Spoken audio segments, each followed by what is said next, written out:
All right, thanks. Colleagues, then we're going to start. We've got 9 items. And I believe, let me just check, there's just one item that I think it's on the agenda, 8.1, that I was told that it's an Asian item. But because we've got only 9 items, I'm sure we'll be able to deal with it. Thanks, colleagues. And then we go into then with the first item.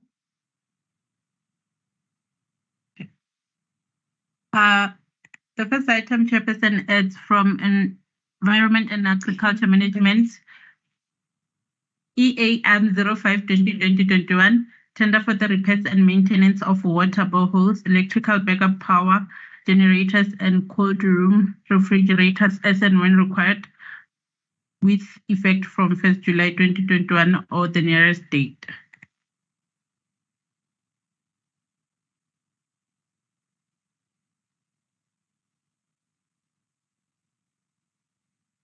Can I just check then who is presenting this item?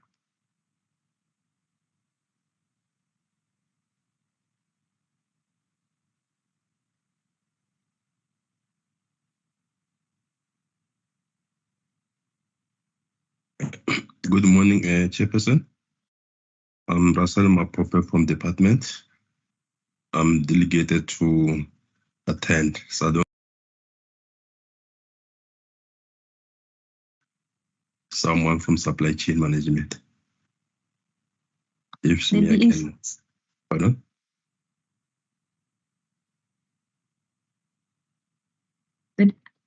I'm assuming the BEC chairperson will present. Okay, thank you.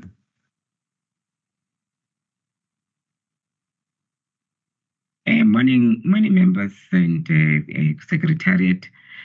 I'm not sure why this item is on the agenda. I think the DH asked this item to be on the agenda because I presented this agenda this item long ago and it was approved. So it's a DH who requested it to be on the agenda, and I was not briefed on that. Thank you. Rahaba, it could be the reports that came back from the city manager where the city manager said BAC must do something. So can you just check with the DH, because I think the same comment was made in the previous meeting. Okay, I'll check with DH then. Immediately when DH is here, then I'll just I'll come back to the meeting and present. Yeah.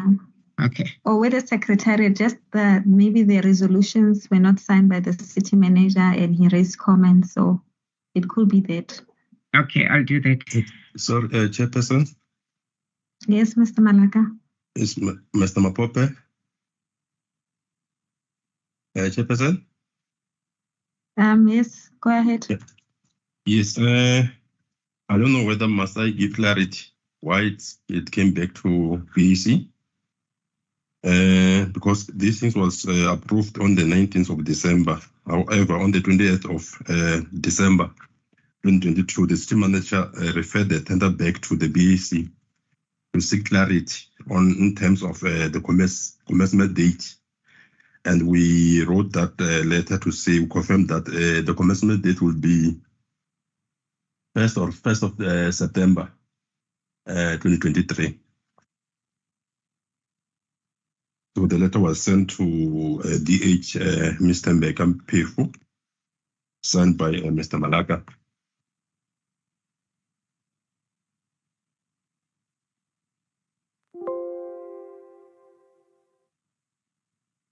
So, yes, I'm still with you. I'm trying to find out what was why is the report with BAC? Because I think the city manager referred back the report. He was asking in terms of whether the department have whoever used the very same tender or issue a purchase order before. Then we said no, we never issue the purchase order. And the second question was, he was asking about the starting date. And then the starting date was saying that would be the 1st of September 2023. Okay, so in that particular case, can I then request the department then to present the report? Because it looks like it has passed the BEC stage. Yes. Yeah, so maybe then you can take us through the actual report. Terence, is that fine? No, that It is must fine, be the BEC chairperson because it looks like it has gone through the process. Yeah, not in This order, is- Chair. Okay, so I'm gonna then ask the department to present. Mr. Malaka? Can I just come in before you ask us to present? And obviously there wouldn't be anything from us to present per se. Chair, the city manager asked questions on the resolution which was taken in December. The first question is, when is the commencement date of this tender, of which the resolution did not state at which what will be the date of commencement of the tender? Number two, he asked, were there orders issued prior to this recommendation being on his table? So as a department, we did provide a response as attached as it has been flagged on the screen to indicate that we haven't issued orders on this tender ever before. And number two, the commencement date at the time we were proposing the 1st of September. However, I guess up to thus far, there hasn't been any work that has been done.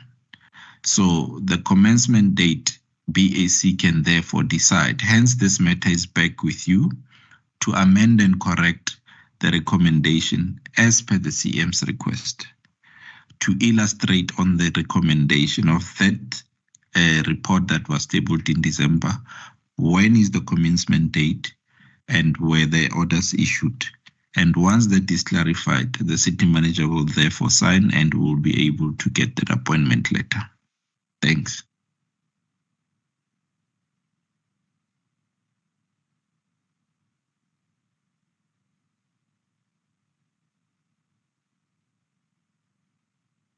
I guess, Malaka, I hear what you're saying. I guess one then would have expected that there will be a report, then a further report with the recommendations of the report. So, and you should maybe take us to the recommendations so that the resolutions are then corrected. Yeah, hence from our side, we wrote back to supply chain to say, based on our interpretation of the comments from the CM, this is how we think this can be brought back to BAC with this contained as part of the recommendations. Hence the letter to supply chain. So the expectation is to say back from supply chain, there will be a report coming here to illustrate the corrected recommendations. Because obviously this has been in up and down since December till today, and I feel it's a bit unfair. Thanks.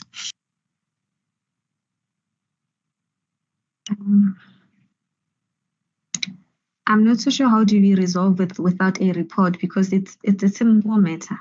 Is that a report, the same report, it's got a further report. I see the memos. These memos that are there must then be in the further report, and then on the basis of a further report, then we can make we regraft the recommendations. Can I But I'm just so sure if yes. Can I suggest that because obviously the BAC chair ahead her speaking in the meeting, can they maybe within the course of this discussion, maybe later today, just to bring back a further report to illustrate what we have already written as what should be contained as part of the further report, and that could therefore form part of the recommendation back to the CM. Chair.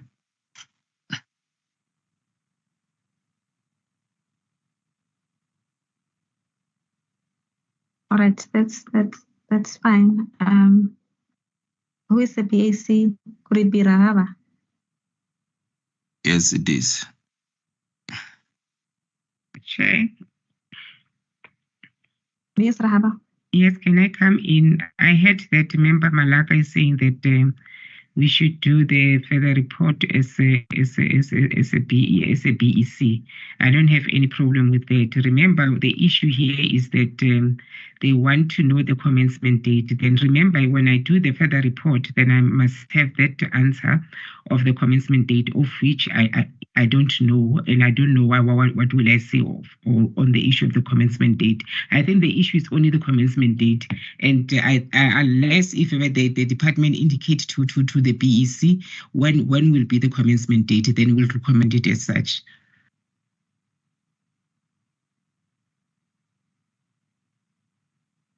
Because here, my understanding with that memo that was signed by Tembeka is that the BAC, they're the ones who are supposed to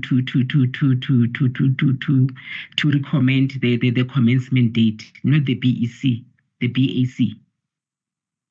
If you look at that memo that is attached, that was signed, that was written to the acting CFO, which is you and member Ntabising, and signed by Tembeka and Mpofu, you'll see that I think the recommendation is that they are referring, the CM referred this matter back for the BAC to decide on the commencement date of this tender. I think we agree. The only thing that we're struggling with, which can either be done by yourself or the department, is just to bring those resolutions back so that those becomes the resolution of this meeting. The memos are there. I've seen the memos from supply chain. I've seen the memo from Abel, from the department clarifying. So that is in the report, because I don't know if we as BAC, we must make decisions on the basis of the two memos. We agree with the memos, but there must be, out of this meeting, I guess there should be a resolutions that must be signed by the committee, and then it must go back to the BAC so that we can demonstrate to the city manager that indeed the BAC did consider those comments. Okay, Chair. But, okay, Rab. Yes, but according to my understanding, is the department who must do that further report indicating the commencement date, and thereafter they must bring it back to the BAC so that the BAC can decide on that.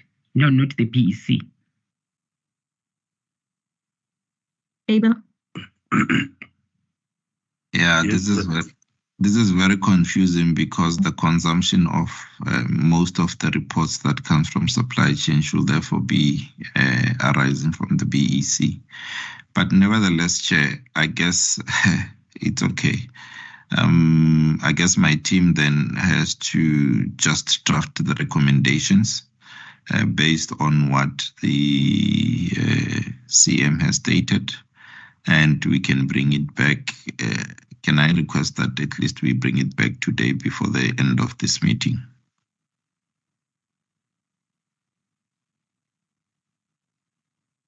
And the report, I guess it's simple. The report is just saying this is what the BAC on this particular date resolve as follows. You put the resolution of the BAC. Then you then say... Actually, the letter that we wrote, it actually explains everything, but we just have to put the resolution at the bottom. Then it forms that part of the report, Chair. All right. Okay, thanks. And I guess on this particular one, we don't necessarily need comments. No. Okay. Yeah, no, it came so quick. I was not even finished, but it's fine. Okay, sorry, Chairperson. I want to understand the question. Okay, go ahead. Yes, the resolution. Where are we getting them? The resolution of the BAC, so that we can able to attach this letter that we sent to supply chain. I don't know who's supposed to do. I had the group head saying that the department will do the resolution. So I just want to check so that I'm still confused. Am I going to get it from Rahab, or who's supposed to give us the resolutions? I mean, understand it should be minuted somewhere. No. It's okay, Chair. I'll talk to my team outside just to guide them where to get the resolution and what to prepare. So my indulgence on this one is to say once we're done, Chair, they will be coming back just to present the resolution still today. All right, thanks. Can we then move to the next item, colleagues? Chairperson, the next item is item 2 from Roads, 2.1, report to request the bid adjudication committee for the approval of the scope extension for the MP2 trading enterprise to cover the top operation for the remainders of the existing contract, July 2023 to March 2024.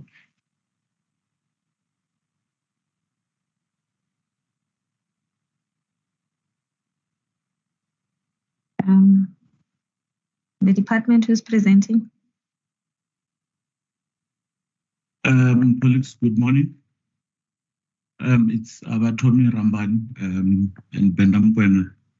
The group head, Roads and Transport, has delegated us to take you through the item. Chair, as per the report, this is a request for the scope extension on the current existing service monitoring contractor, which was appointed in 2021 to service the BRT operations. And what has happened is that the PTOC contracts was previously, under the management of the Gauteng Department of Roads and Transport. And the province has since ceded the contracting authority to the city. And I mean, this process has taken over 5 years, this was just now approved in the middle of the existing service monitoring contract. Ordinarily, when this contract would have been given to us, they should have also contracted their own service monitoring company. Unfortunately, that particular contractor who was servicing the province, the contract has since lapsed, and we found ourselves, in a situation where we have now to inherit the operations, but without the necessary support, the services insofar as service monitoring is concerned. And we felt that, since we have already an operative contractor, we can piggyback on that for the remainder of, I think it's about 9 months from now until end of April. So basically, this is the picture, Chair, that is in front of us. Thank you.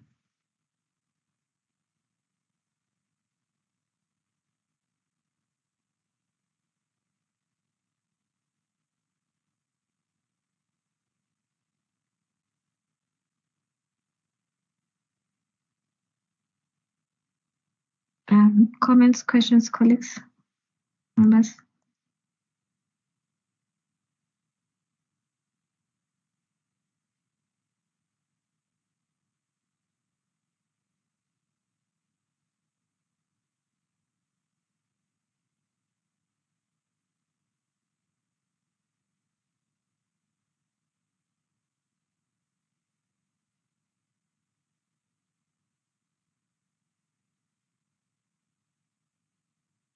Can I just check, where's the EPMU comments?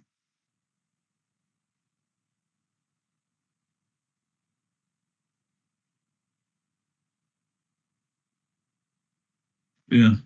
Okay.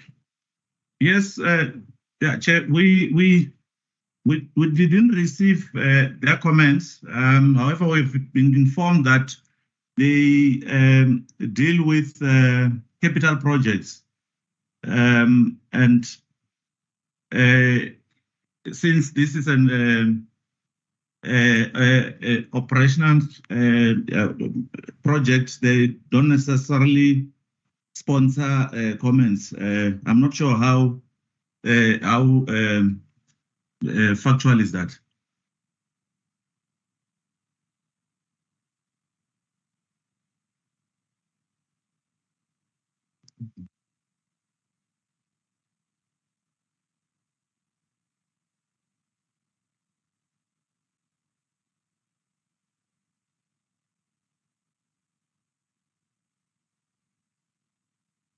Can I just check on my side?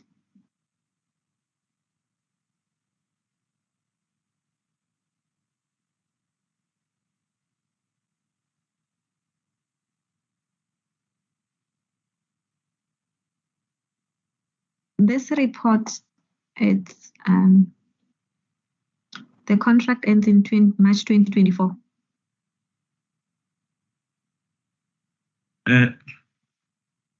That's correct.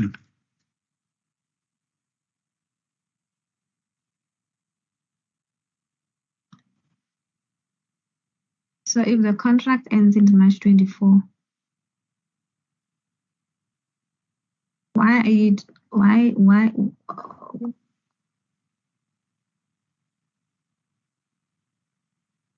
it's still within the tender period?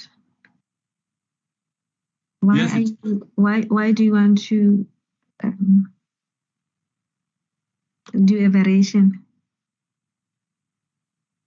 Okay. Yes, Chair. The current tender, their scope only covers the BRT operations.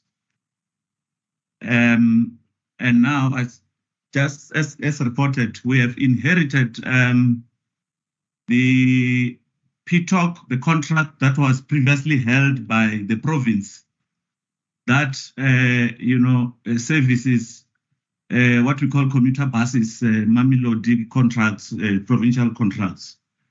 So the request is for us to extend the scope for the current contractor to also service the Mamelodi operations, which was previously under the management of the provincial government.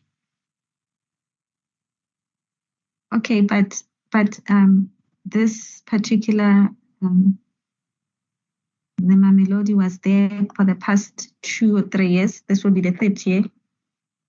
Why are we now coming through? How was this then managed? Because we've been having this contract with Mamelodi. This is the 3rd year. Why? Yeah. Yes. Let me clarify. Chair, the contracting authority was with the province. So meaning that in terms of service monitoring, all those services that would have supported Mamelodi would have been managed through the province. Now, that the province, like I said, has ceded the contracting authority to the city. So it means the city is directly contracting for the services in Mamelodi. Hence now the city is taking. So when did that happen?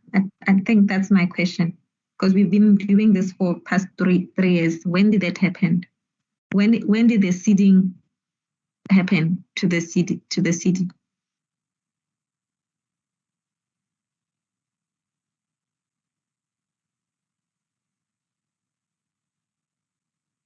Okay, let's just look at the report. It happened recently. Let me just check on the letter.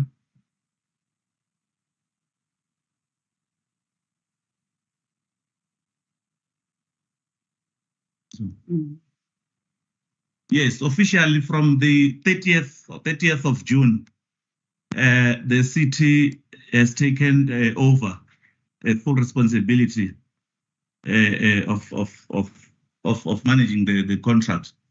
So like I said, you know, this contract should have come already with their own service monitoring. But I said the contractor has lapsed because the discussions and engagements were taking long.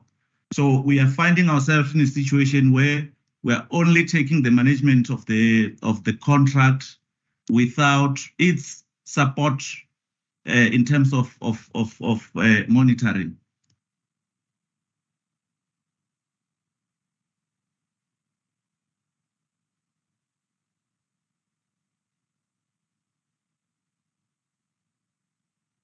My other concern is that we want to use the city's money to do that. Why do we want to use if provinces, this is not our function, it's a function of a province. Surely it must be funded fully by province. Yeah, both services, BRT and PTOC, you know, they are funded through the National Department of Transport through the grant. So what is happening is that no, I'm talking about the Mamelodi. You are presenting the Mamelodi. It is Mamelodi. Both, like I'm saying, we are tapping on the contract which is funded through the public transport grant, which is BRT. So Mamelodi as well, they are funded through what we call the PTOC. It's also a grant. So we are merging the two grants. The current contract, you know, as per the, NLTA, you know, we are entering into a 12-year contract with affected operators. So previously, this were used, they would manage separately. There was a PTOC and there was PTOG. So both these, you know, they still come from the same coffer. So what we are doing, as per the National Department of Transport strategy, is that both services should be merged. And the city has already moved, you know, towards that. Hence all these attempts, because you know, the decision has already been made. We are managing. We've taken over that particular contract.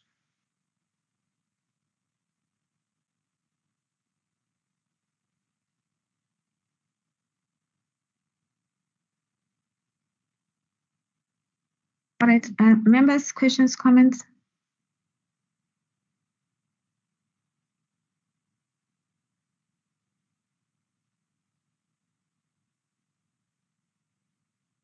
Chair. If I understand the department well, so basically, this function was sitting with the Gauteng Department of Roads.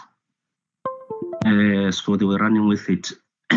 So I just want to get an understanding, Chair, in terms of the terms and conditions of this transfer function now to the city. Before it happened, was there no service provider that was doing this work on behalf of the Gauteng Department of Roads? And what were really the conditions of this transfer to the city? I'm just trying to make an assessment if we're still meeting the conditions of the transfer. I believe there should be a document of some sort that was signed by both parties, Gauteng Department of Roads and City of Tshwane, so that we can really make such assessments if whatever that is being done here is still compliant with the conditions that were stipulated in that transfer document. Yeah, Chair, thanks. Yeah, if I may respond, yes, indeed, there was a contractor that was executing this particular service on behalf of the province, and their contract expired in March of this year, and it was extended until end of June this year. Like I said, that the discussions around this arrangement was taking too long. As we are speaking now, we are sitting in a situation where the Mamelodi services is in breach of the GRAD condition because we don't have someone who's monitoring this service. So yes, I just wanted to clarify on that to say yes, the province has enlisted someone, but their contract has since lapsed. Thank you. All right. So it got extended till June. Yes. And then what happened from there? What happened in June? I'm just trying to safeguard ourselves from running two parallel processes. Hence I made reference to the transfer document that would have been signed to say what are we taking over? What are we going to do as the city from what Routing Department of Roads had done? Are they transferring everything to us? The contract had expired. They are out of it, or what? I'm just trying to make such assessments so that we don't proceed this side, whereas maybe there's further engagements with the service provider whose contract had expired, or maybe they've given that service provider a further extension. We don't know.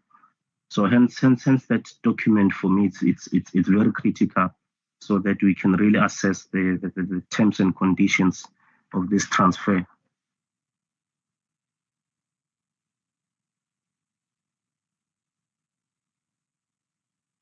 Yeah, okay. Maybe on the question of what happens is that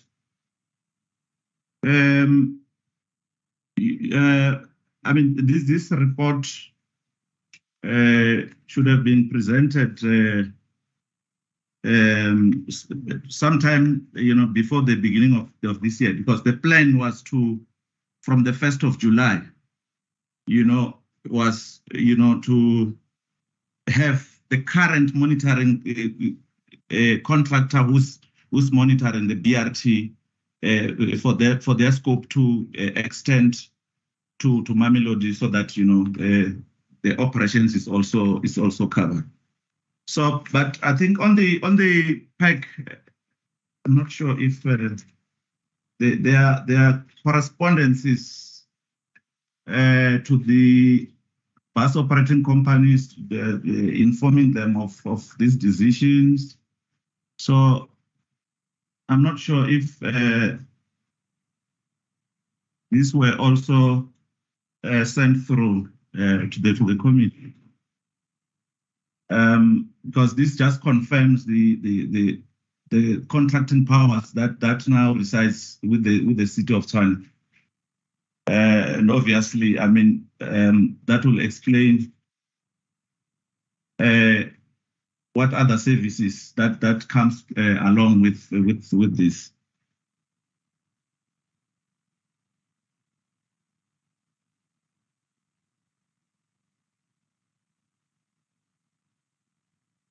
Yeah, there's confirmation of the City of Tshwane powers as contracting authority in terms of the National Land Transport Act.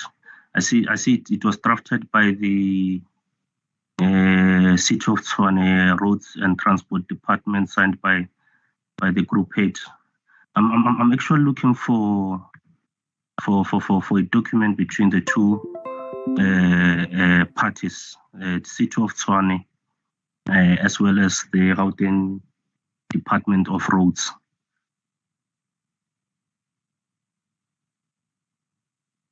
Yeah, that document is not there. The document that said City of Tshwane, from now on, you are responsible for this. Our contract expired, because it's still a responsibility of Gauteng, because we're working on the basis of claim. We claim from them. So this particular cost must be borne by Gauteng. So Gauteng can just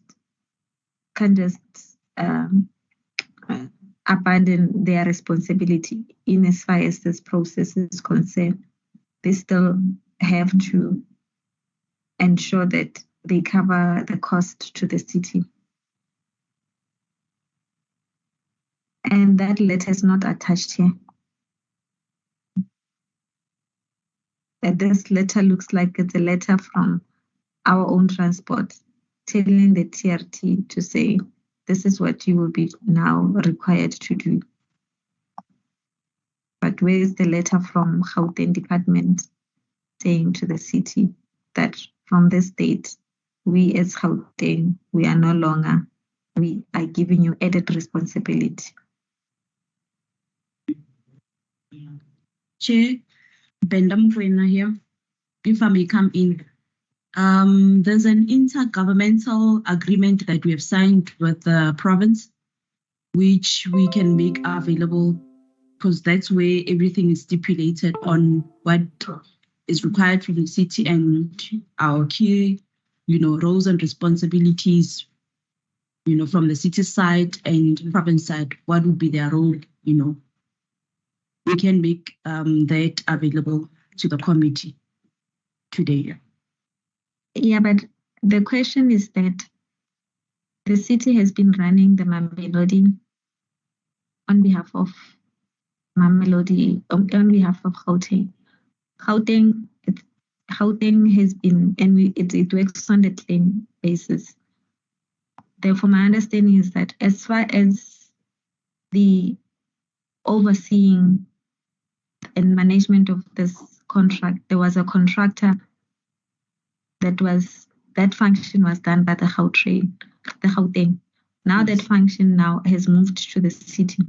I'm asking, because we have been doing this, when did the Gauteng say we are now adding additional responsibility to what we are currently doing, and therefore that letter that confirms that, because that cost must be borne by Gauteng. It cannot be borne by the city. If they decided that their contractor who was doing X, Y, and Z, that contractor is now no longer required, are they saying that the services is no longer required? But if they are saying now the city, you must come in and take full responsibility, then we need that letter. Where is that letter where it says the city must take that additional responsibility? We want to know how that letter then is crafted. Is it that they're going to pay for those costs, or the city still takes responsibility? Yeah, Chair. Yeah, maybe on the issue of costs, I've sponsored clarity there to say both BRT, where the current contractor, the MP2 is contracted to service, is funded through the National Department of Transport, which is a PTO grant. The Mamelodi commuter bus service is also, sponsored through the same. There's just a different codes in terms of the 2 grants.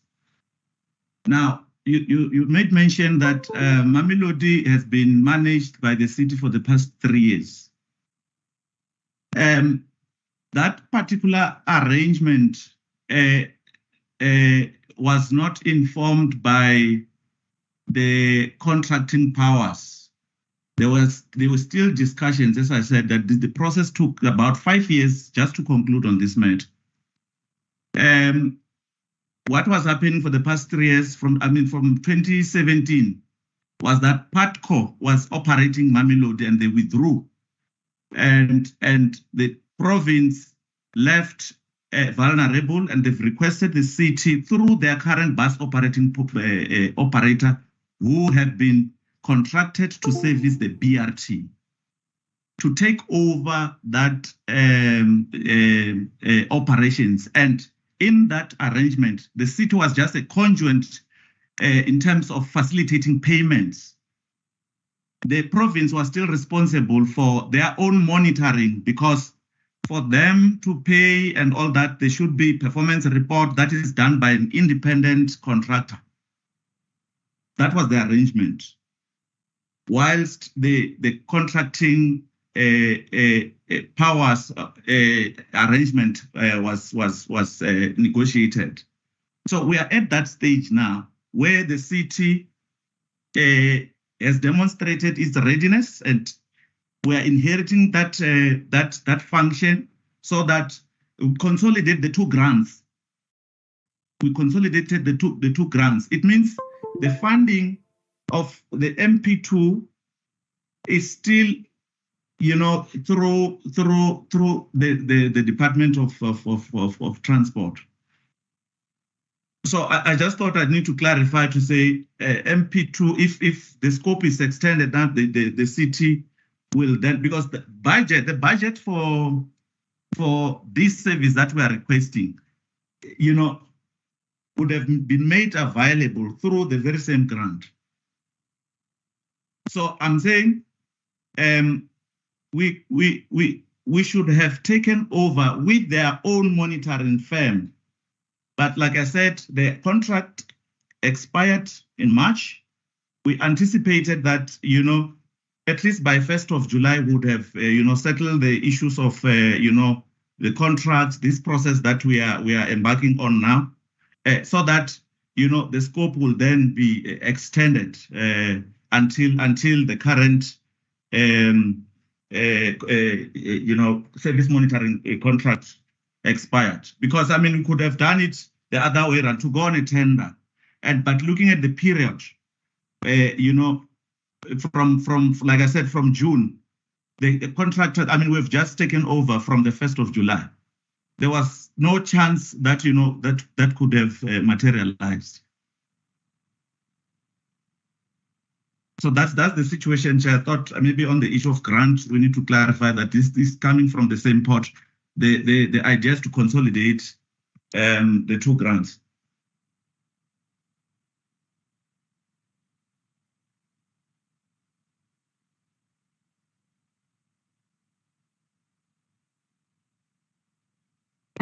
Other members' comments? Wena, Musa, Kali, Minki.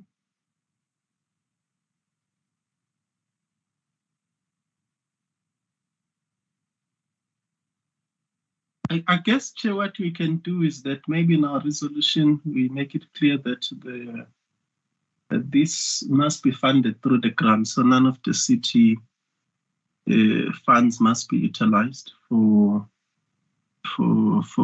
this particular extension of the scope. And then number 2, I just want to check from the department, where are they getting this the contract figure that they are using for the scope?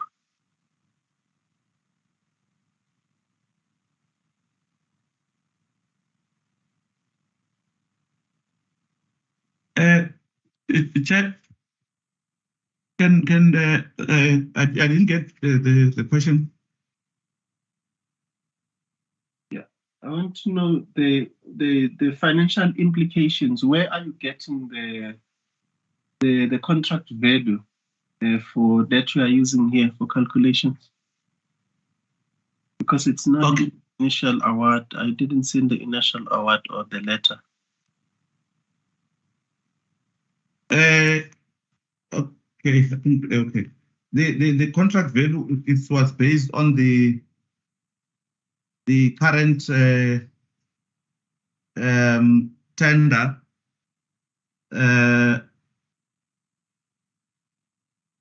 That took effect from 1st of April until next year.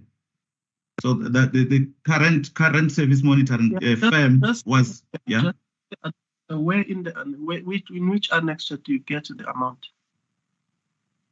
It's in the initial report, 4.2. On the initial BAC report, so the appointment letter. Okay. So you are referring to this 25 million, right? Yes, I'm saying, where did you get it? Because it's the basis for your 15%. Yes. The appointment letter. It's for the original appointment for the MP2. Yeah, where in the appointment letter? I don't see the 25 million in the appointment letter. On which page? Appointment letter.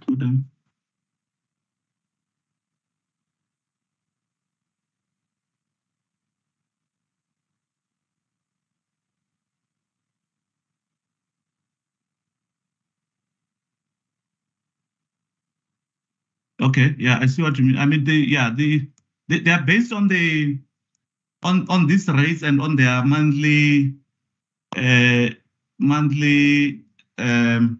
invoices. Yeah, but the monthly invoice is for a different service because you want to cover the cost of adding these particular lines, the monitoring. And the monitoring, so you can't say no, but the other contract is costing me 100 million. Therefore, I need 15% to cover the additional service. You must let us know that the additional scope is going to have financial implications of so much. And that must be the basis on which the amount that you want to add. You can't just add 15% because the regulations allow for 16% or the circular 62. You must request the amount that you need to cover these operations. And from what I understand is that you have a bigger contract, which you're monitoring a various number of services, and now you want to add a portion of it. So that is what we need to know. What is the cost of so that we can approve that cost and not approve the 15% simply just because the 15% is allowed. Yeah, Chair, yeah, yes, I concur. The point is noted. Yeah, we agree, Chairperson.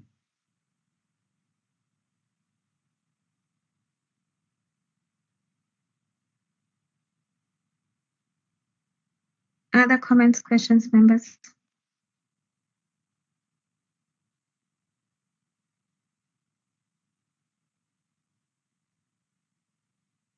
Okay, can I just then resolve that the report is referred back? The department needs to attach a letter from province that indicates that the city is now responsible for this overseeing and the management of this contract. The report must also clarify the issues of the funding from province. I think it must be clear. The last one is that the additional cost,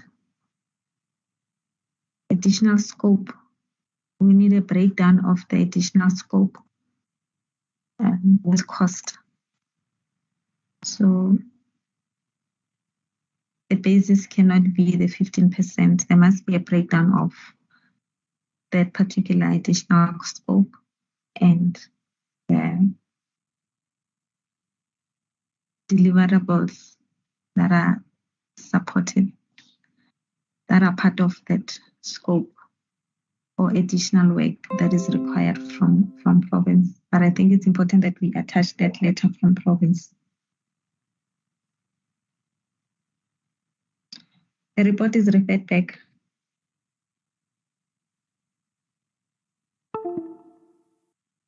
Thanks, Chair.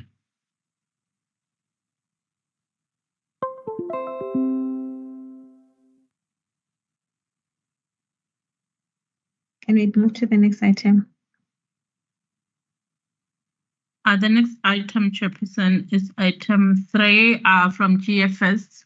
It's a cancellation report, tender for the procurement of iPod, procurement of Apple iPod scanning device for the physical verification of movable assets.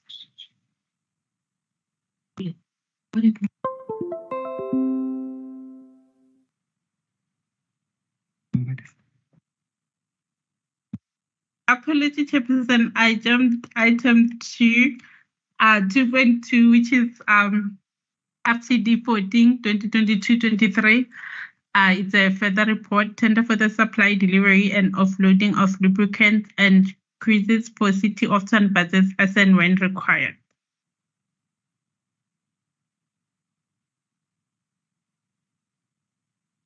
I suppose it's Rahaba. I saw her hand up. Yes, it's Okay, me, go Chair. ahead. Thanks, Chairperson and Secretariat. And the item that I'm presenting now is RTD 14 of 2022-2023. I'm presenting it as a further report because I've presented this item before this committee on the 20th of July 2023, and it was referred back.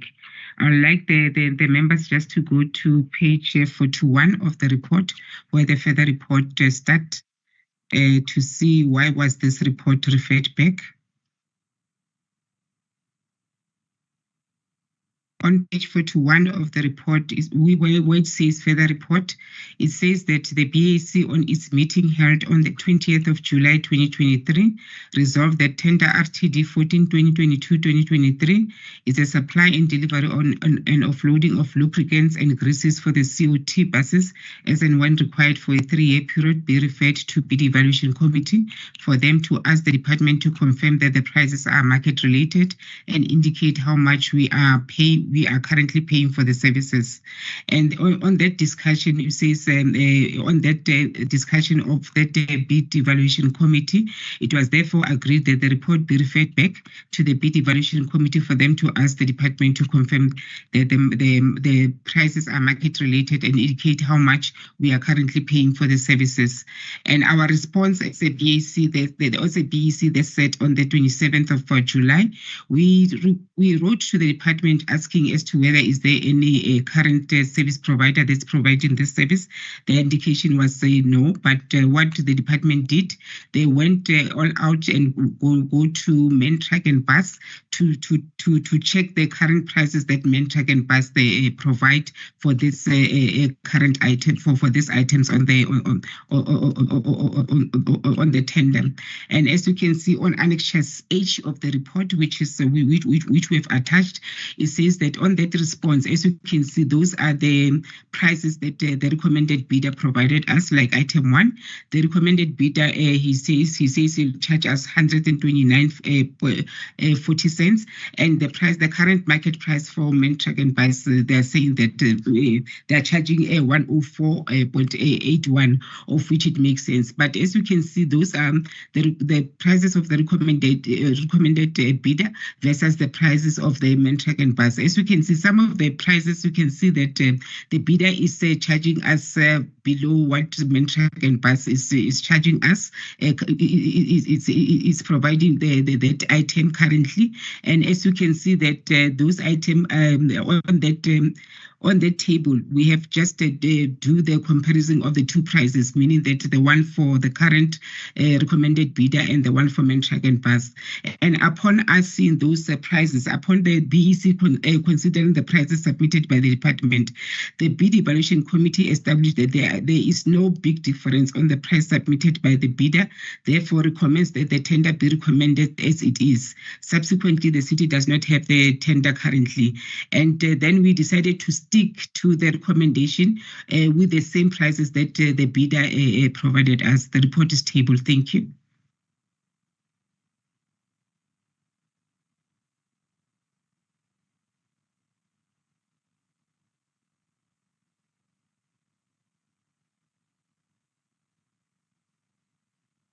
Comments, colleagues, questions, members?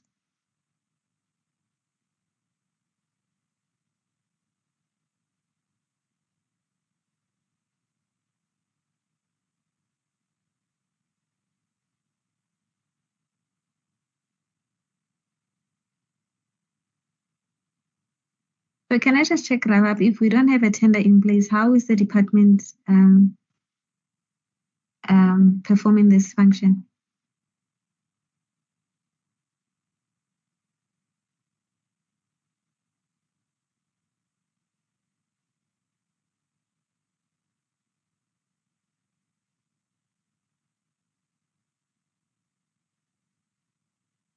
I'm not sure, Chair. That's what the department indicated to us as a BEC. Can department maybe respond?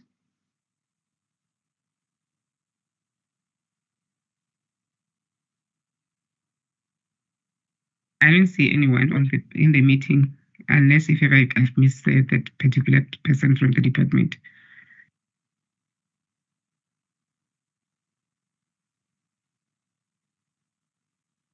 Okay, let's take other comments.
Buena, go ahead. Thanks, Chairperson, and apologies for earlier. I'm back now. It looks okay for me because it looks like our main issue was the pricing, and as per BEC, based on what has been submitted by the department here from MEN, it looks like the prices are more or less the same, and I would support the recommendation, Chair.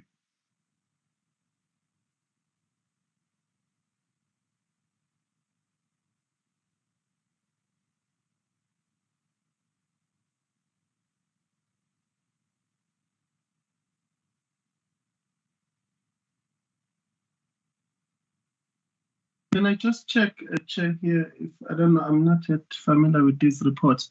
All the bidders here were disqualified, except the bidder that ultimately is supplying or is recommended.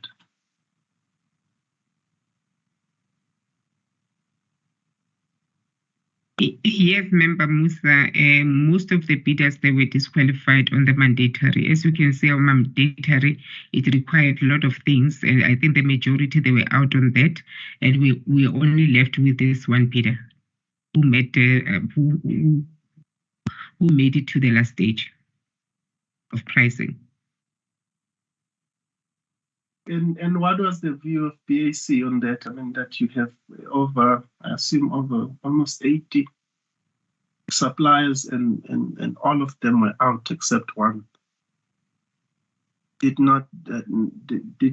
SBEC express any concern in terms of whether what that did to the competitiveness of the bid? Yes, I think we were worried in a sense that I think the specification required a lot of things, of which some of them they were unnecessary for this bit. But because the specification it went out like that to the public, then we didn't have any choice but to evaluate based on what went out to the public. But the mandatory it required a lot of things.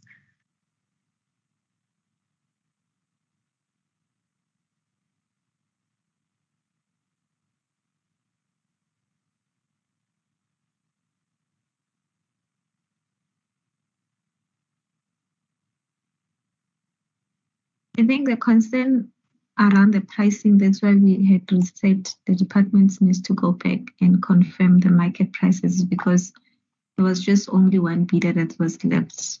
And the other thing is that the department now is saying that they do not have this particular service currently from a contractor. And why do they want the service now?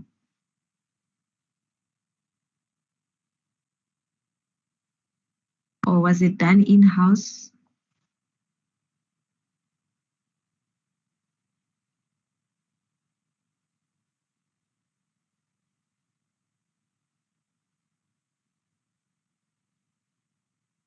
I don't know if we can get the department maybe to come back and clarify that.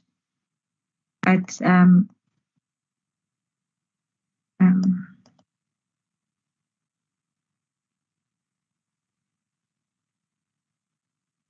I guess in terms of the pricing, it's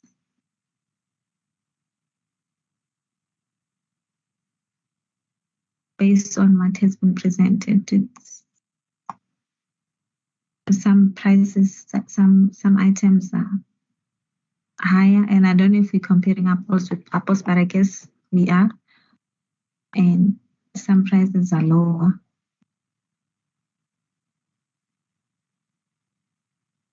So it's not consistent, but they look like they are within the range. I don't have an issue also on that one based on what was presented. Can we get confirmation of text matters? Okay, Gwena? I hope you're not looking for text matters from me, Chairperson. No. Because you just talked about text matters, now you say Gwena. Look, Chairperson, it's more linked to what Musa was saying, and here I just want to indicate, because I was just checking now if there was compulsory briefing session. In cases like this, you would of course get worried, and that should be a worry that should have started with BEC.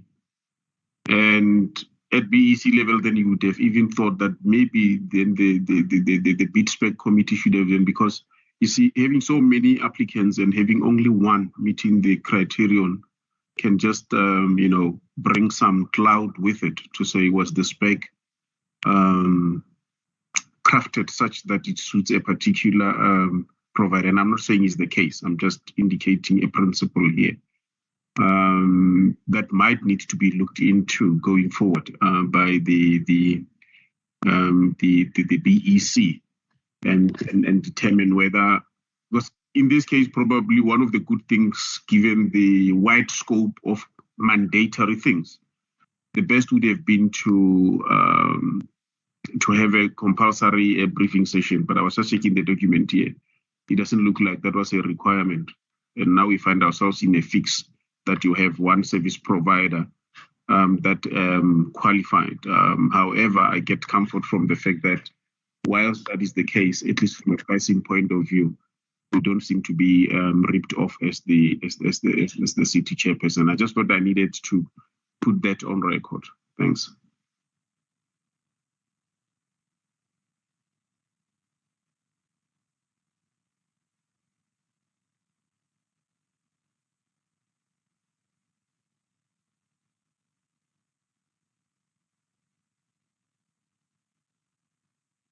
I said thank you, Chairperson, in case you didn't hear me.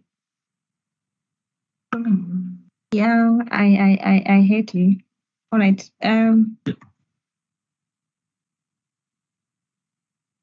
Yeah, Chair. This Terence. Yeah, I think I also note the issues that the committee is raising here, Chair. Yeah, it's really disturbing to mind that we get a lot of submissions and only one service provider then makes it through to the last stage.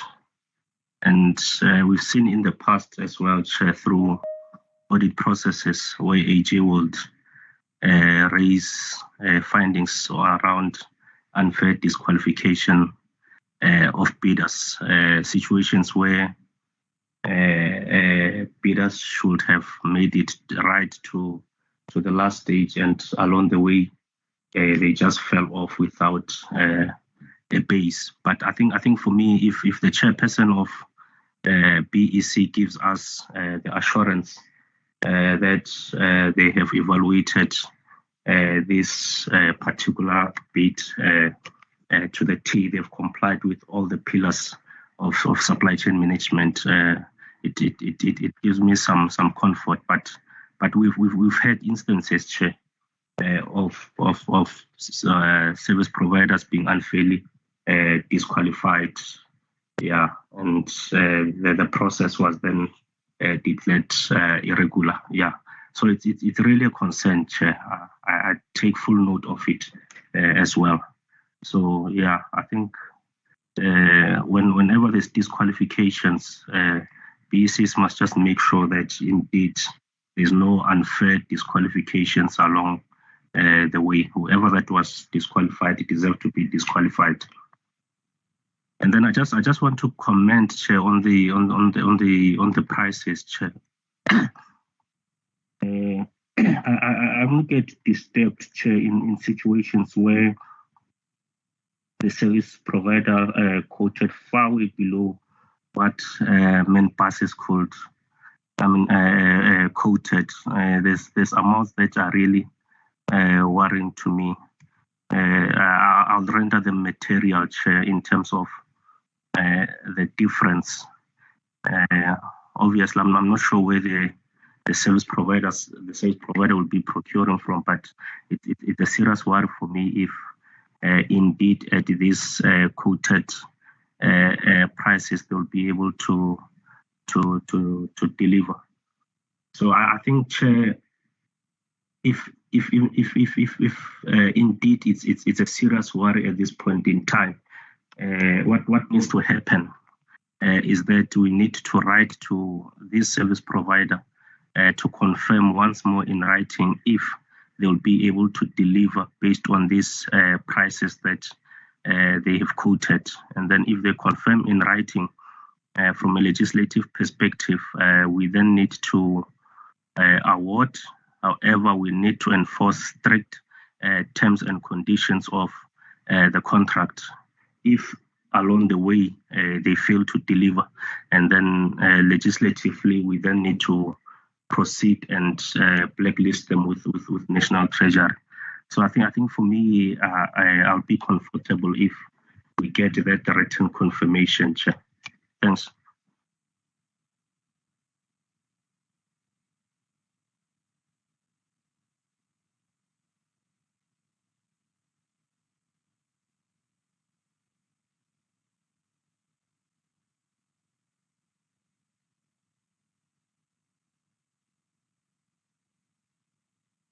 Wouldn't that be handled?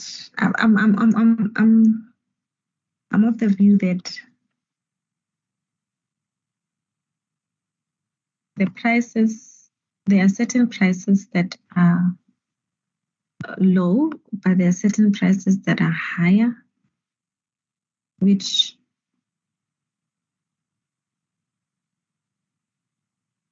will possibly cover a line in a way.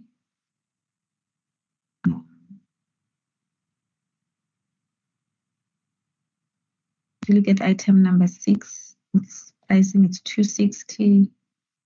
Man, it's 181. Pricing number 7 is 109. This one is 75.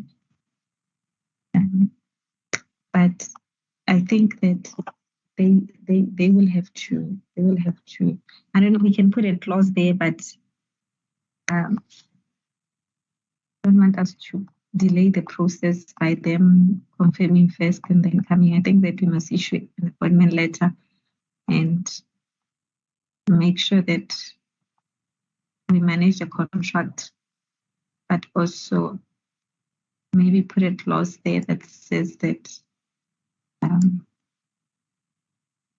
the contractor will not be allowed to, I don't know what you call it, come back and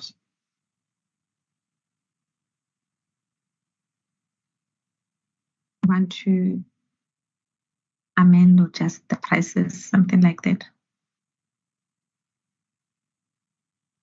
I'm reading a situation where this was also a further report. It's gonna go back again, and the contractor must still go and confirm the pricing.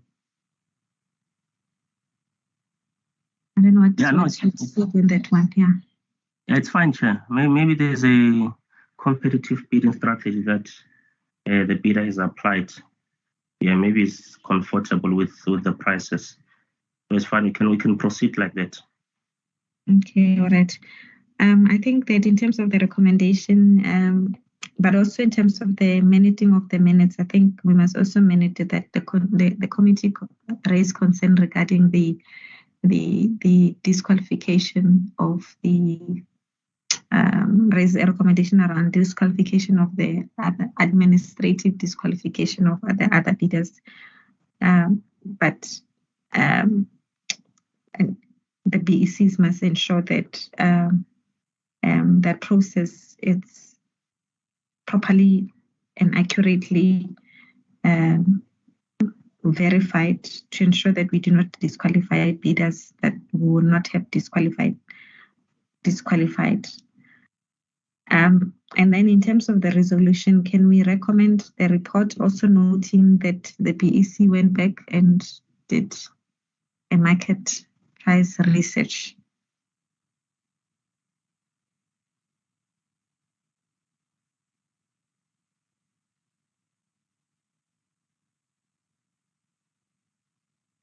As recommended? As amended? Colleagues, as amended? As amended. As amended, Chair. All right, let's move to the next item, 3.1. Item 3.1, Chairperson, is from GFS. The cancellation tender for the procurement of Apple iPod scanning device for the physical verification of movable assets.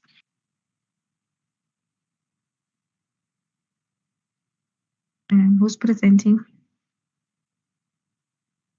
Good morning, Chairperson, and good morning to all on this platform. My name is David Massimini. I was requested to be a substitute chairperson for this item. The cancellation report, which was signed by the substantive chairperson on the 4th of November 2021. This was the item that was evaluated by the Finance Tenders Committee in 2021.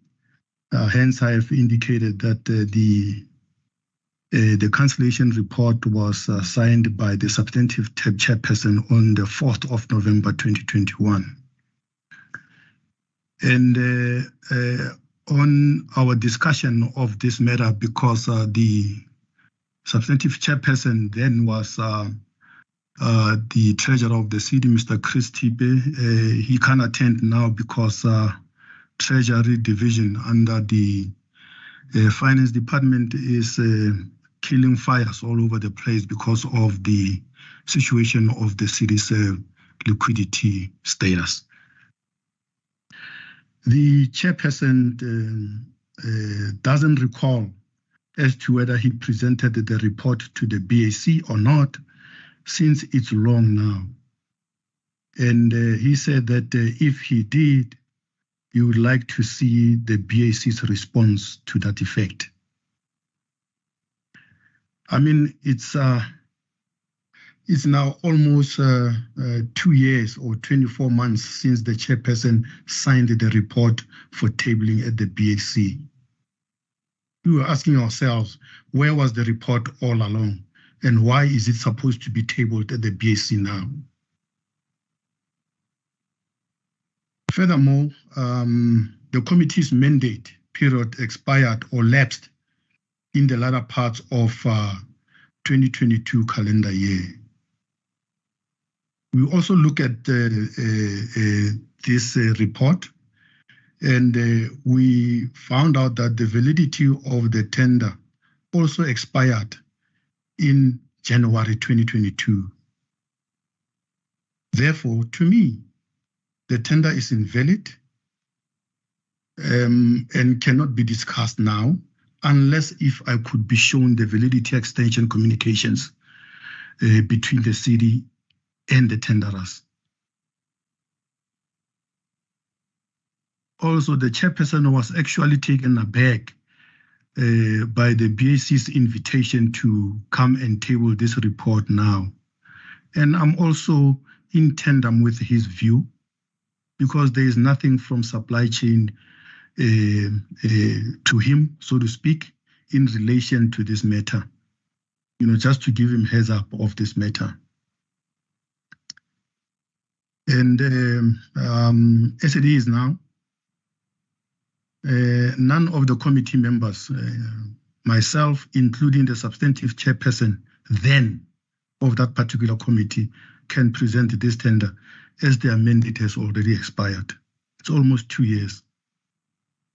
And the committee, through the chairperson, did not receive anything, any heads up from supply chain why this tender needs to be tabled right now. After almost 24 months, and why was it not tabled if it wasn't tabled then? And the validity of the tender has expired. Why was it? Was there another committee that was appointed to take over, if any? There were any outstanding tenderers from the finance tenders BEC committee that was that its mandate expired in the latter parts of 2022. So with that, chairperson, our hands are tied. We really cannot table this report unless we get serious clarification and communication from supply chain. How and why should we, as the committee, if any member, if any, or the chairperson must present this tender after such a long period? Thank you, Chair.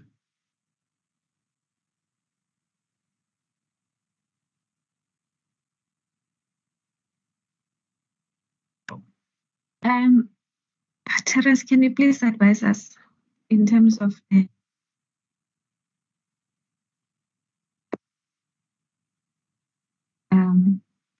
presentation of the report to the committee? If the validity, not the validity, the mandate of the committee has expired, can they still present the report? I'm mindful that it's a cancellation, but it will appear that David did not necessarily go into the merit of the cancellation, the reason for the cancellation. Yeah, no, it's really a tricky one, Chair. But I think at this point in time, there's no mandate from chairperson of the previously appointed committee, because that appointment letter had expired, and subsequent to that, there was no extension of an appointment letter for them to finalize whatever items that were not dealt with and closed adequately. So the correct situation should have been that the mandate of the committee be extended to conclude on all the matters that were allocated to them, or a new committee is appointed to conclude on all the matters that the previous committee could not conclude on. So we're really sitting in a difficult position here, Chair. Yeah. I think for me as well, he does not have the powers to table this report, because there's no valid appointment letter that has been communicated that outlines their responsibilities aligned to SCM Regulation 28 in this case, Chair. So yeah, I think, yeah, it does not have the powers, Chair. And so maybe it's something that supply chain management need to engage the office of the city manager for them to issue an appointment letter for the previous committee to conclude on all outstanding matters, if this is not the only outstanding matter, Chair. Thanks. All right, then the report is referred back. SCM to engage with the CM's office to extend the mandate of the previous BEC to enable them to present the report. And I think that SCM must also provide reasons to the committee when the report comes back as to why they took two years to bring this report to the different structures, the committees. David?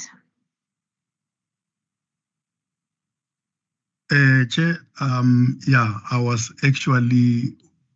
going to shoot from the hip with respect to that, so I was like ahead of you, but you, in your closing statements, you also indicated that if the mandate of the previous committee members is revived by the city manager's office, all those issues that I have raised pertaining to the tender itself needs to be resolved or needs to be solutionized as well before we could entertain evaluating or reevaluating this item. And secondly, I would imagine that it was not the only item that was like outstanding then. Where would the others would have gone to? I would imagine that this one would have gone to the same committee if maybe there was a committee that was appointed and all those outstanding items were attended by that particular committee as well. So it's, yeah. Thanks, Chairperson. Noted, David. I think the supply chain will have to address that, but this tender will not be reevaluated. My understanding that it was evaluated, and that committee's job is to present the report, the evaluation, the outcome of the evaluation. But SCM will then have to come back and respond to those issues that you've raised. As recommended, colleagues, amended?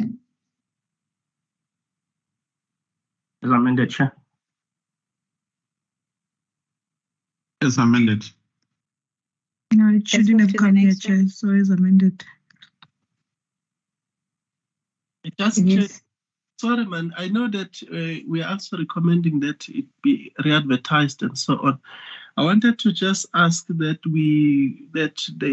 they just maybe consult wider. I was stuck on the issue of Apple iPods. As far as I know, an iPod device is not a scanning device, and also them to be specific on a name that it's an Apple device. I don't know what will have informed that they want in particular an Apple. I was just saying that in reviewing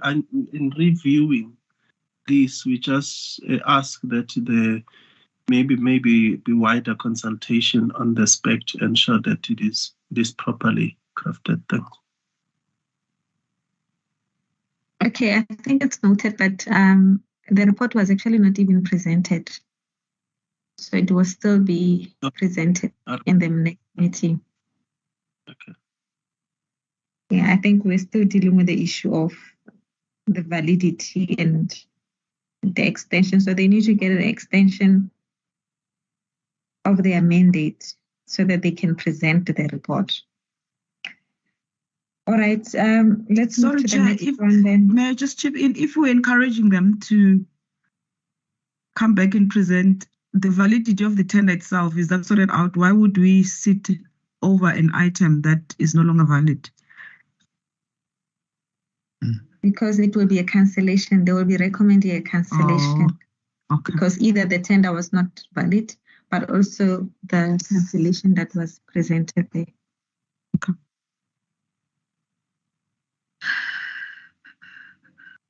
Thank you. It must still be formally cancelled, if I may put it that way. Yeah, definitely. All right, thanks, colleagues. Can we then move to the next item? Yeah, thanks and bye, Chair. Okay, thanks, David. Bye. The next item, Chairperson, is item 4 from Energy and Electricity, 4.1 EED 56 2022-23.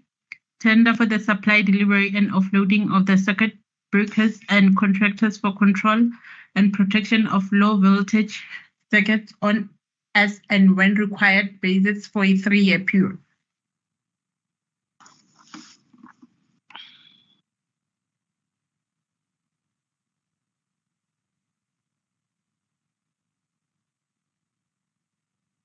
Who's presenting? Go ahead. Chair, is Inosi. And good morning, members of BAC. My name is Inos Ramon, chairperson of the BAC that was presiding over this tender, and I declare that I do not have any personal interest on the tenders that will be presented to BAC.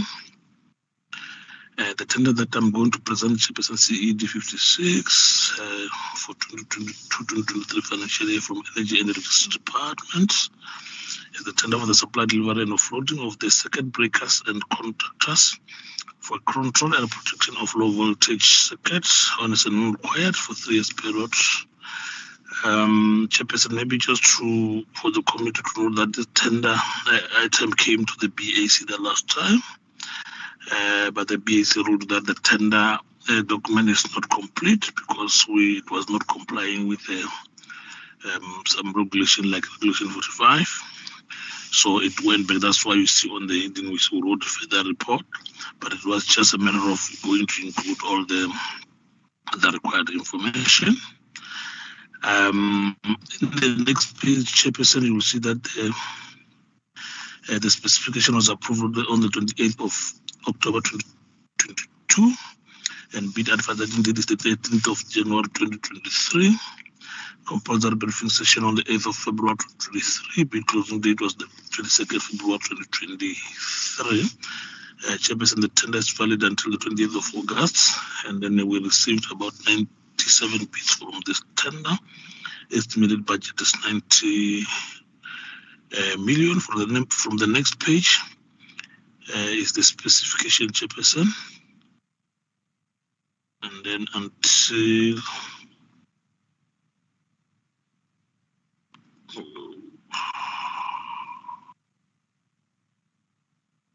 just hold on.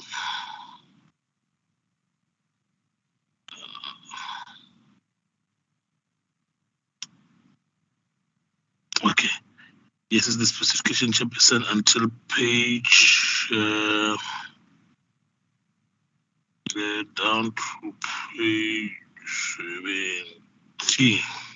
Yes. Where we listed all the 97 service providers that were received on time. And then there were 10 bidders that were disqualified due to not attending a compulsory briefing session on the 8th of February 2023.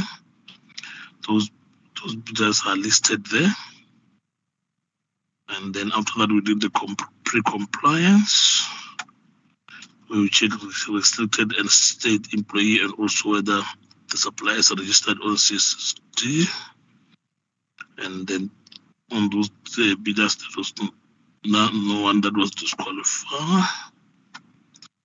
And then we moved to stage 1 of disqualification where all 87 bids were evaluated on the admin compliance. We populated the information there where we evaluated BD1, BD4, and BD5, 8, and 9. And then on 3.1, you will see that 25 bidders were disqualified for non-compliance with admin disqualification. We indicated the reasons on the rights. And then on 3.2, you see that 62 bidders considered for stage 2. And then we listed all those bidders there, of which stage 2 is the mandatory requirement. We indicated what was required on the item number 6 there. And then we listed the service providers and item, and then we populated the results for all those bidders. And then on the next item, you'll see that 47 bidders were disqualified for not meeting the mandatory requirement. We listed them there, and then we also indicated, and then we're remaining with 21 bidders that went through to the pricing stage. And then on the item number 7, you will see we'll just pasted the pricing schedules as it was advertised. And after that, on item 5.1, where we would do the 90/10. So we indicated, because this item is awarded per tender chairperson, per item, sorry, we have to do 90/10 for each item of all of them. So, which means they are all 28 items. So we did from 5.1 and going down. On 5.1, you will see that bidding number 37 is the highest point scored of. And then on item number 2, 5.2, bidding number 16, and item number 3, bidding number 63, item number 18, and number 4, bidding number 18, number 5, bidding number 80, 6, 54, 7, 80. And then item number 8, 16, 9, 65, number 10, 62, 11, 16, 12, 53, item number 13, 16, 14, 69, and 15, 41, 16, 18,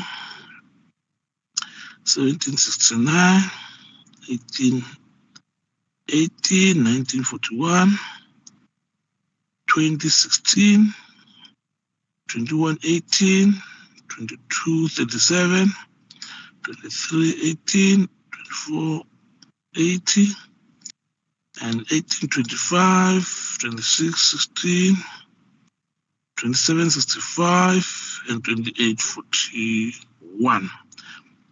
After that, Chairperson, as I indicated earlier, that the reason why this report was actually it's like withdrawn or said it must go and be corrected was because of we didn't populate some legislative requirements in terms of the regulations. of which one of them was that from the BEC on the next item number 8. So we didn't indicate reflect on the report the information as it is there. We only reflected the CSD and the registration number and the company number. We only checked the information, but we didn't reflect the information such as, for example, on the third column, financial statements. Remember those companies that qualify to submit audited financial statements, and the other one that don't qualify to submit them. We didn't populate that information, but there is populated. And also in terms of the municipal rates, because if you check this tender, 90 days has already lapsed, so we have to check the current municipal rates, and then so that the suppliers can, the one that are going to be recommended, they can send us the updated one if they are updated the municipal rates. And then they did send the updated municipal rates, hence we updated the information on the fourth column there. And then from there, chairperson is the recommendation, item number 10, it was therefore recommended that bidder number 37, Ingoma Group, be recommended for item 1 and item 22, and then bidder number 30, Golden PTY Ltd, recommended of item 1 and item 21. Bidder number 16, Ilshan, recommended for item 2, item 8, item 11, item 13, item 20, and item 26. And number 20, night distribution, recommended for item 2, 8, 13, 20, and 26. And that bidder number 33, recommended for item 10 and 14. And bidder number 63, item 3, 9, 11, and 15. Number 80, item 5, 6, 7, and 24. Number 18, Master Jam. Item 4, 16, 18, 21, 23, 24, 25, and 27. Bidder number 65, item 4, 9, 12, and 27. Bidder number 53, item 5, and 12. 5, 12, bidder number 54. Item 6, 7, 23, and 28. Bidder number 41. Item 3, 12, 15, 19, and 28. Bidder number 62. Item 10, 16, 17, 18. Bidder number 69. Item 17, 14, and 19, chairperson. If you check on those items, chairperson, the BEC is decided to recommend those bidders on this tender. The tender is presented. Thank you, chairperson.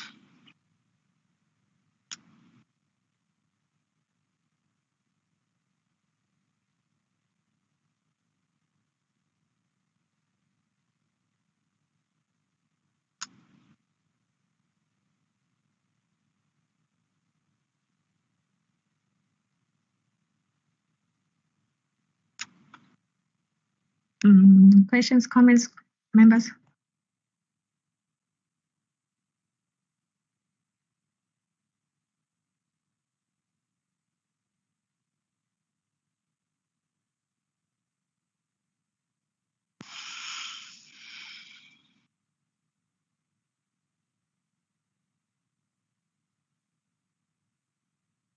Chair.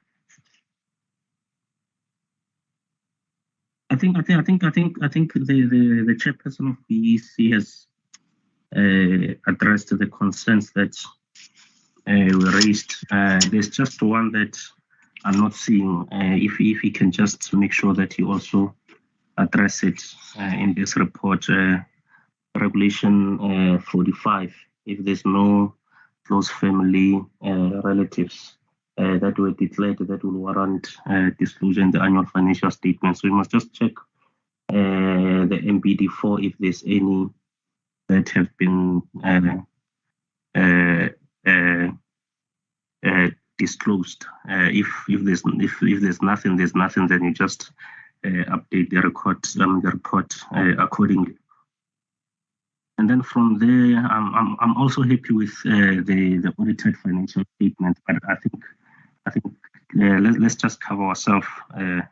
It's supposed to be 3 years audited financial statements. So let's just confirm that indeed, if the service providers have been in existence for the past 3 years, they've indeed provided you with 3 years audited financial statements. Currently, you just said audited financial statements. So we don't know if it was 1 year or 2 years or indeed 3 years. So let's just bring in those wording into this report after you have confirmed.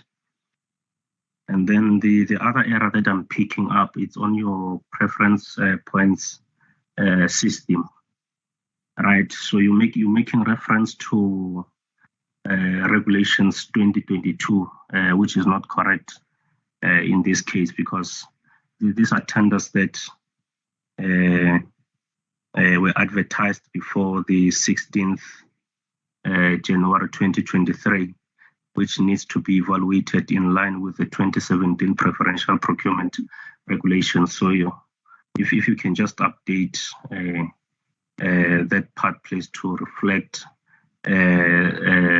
regulations, preferential procurement regulations of 2017 instead of 2022. Thanks, Chair.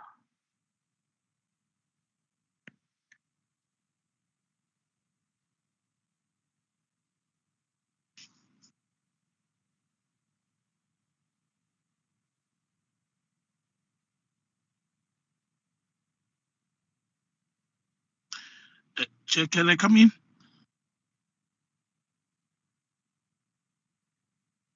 Yes, Enos, you can respond to those. Yes. Chairperson, on the financials, as the member indicated, those are the 3 years audited. But remember, obviously, some of the suppliers might have got the less than. So that I remember there was one that it shows that is less than 3 years, but I think it's just a matter of the wording, because we just thought we did it. The person was capturing, just didn't add the adding to say 3 years, to add those 3 years. And I also acknowledge the regulation in terms of as the BAC member indicated there, we'll just update the instead of 2022 to say 2017. And then the issue of the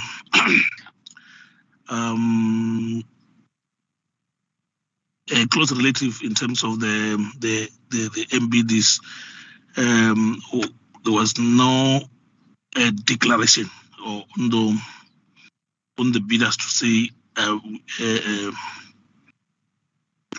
this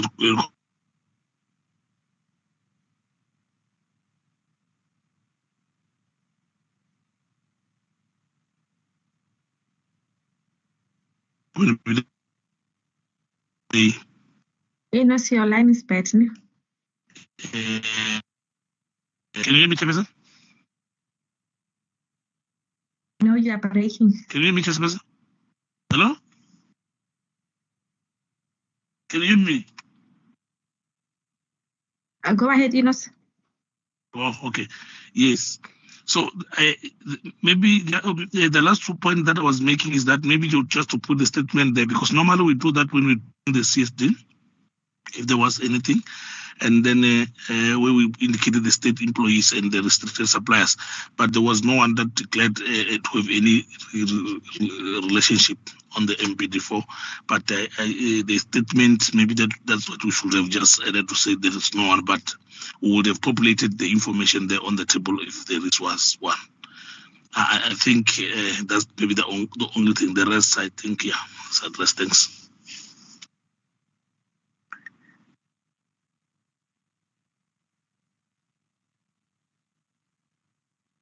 Any other questions, comments, colleagues?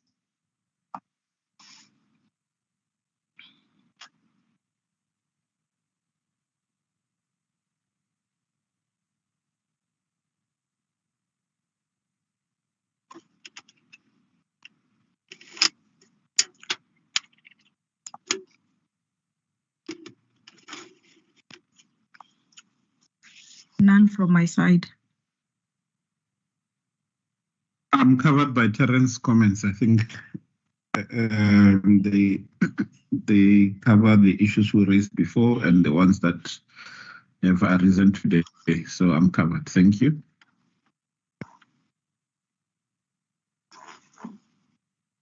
And from my side, Chair.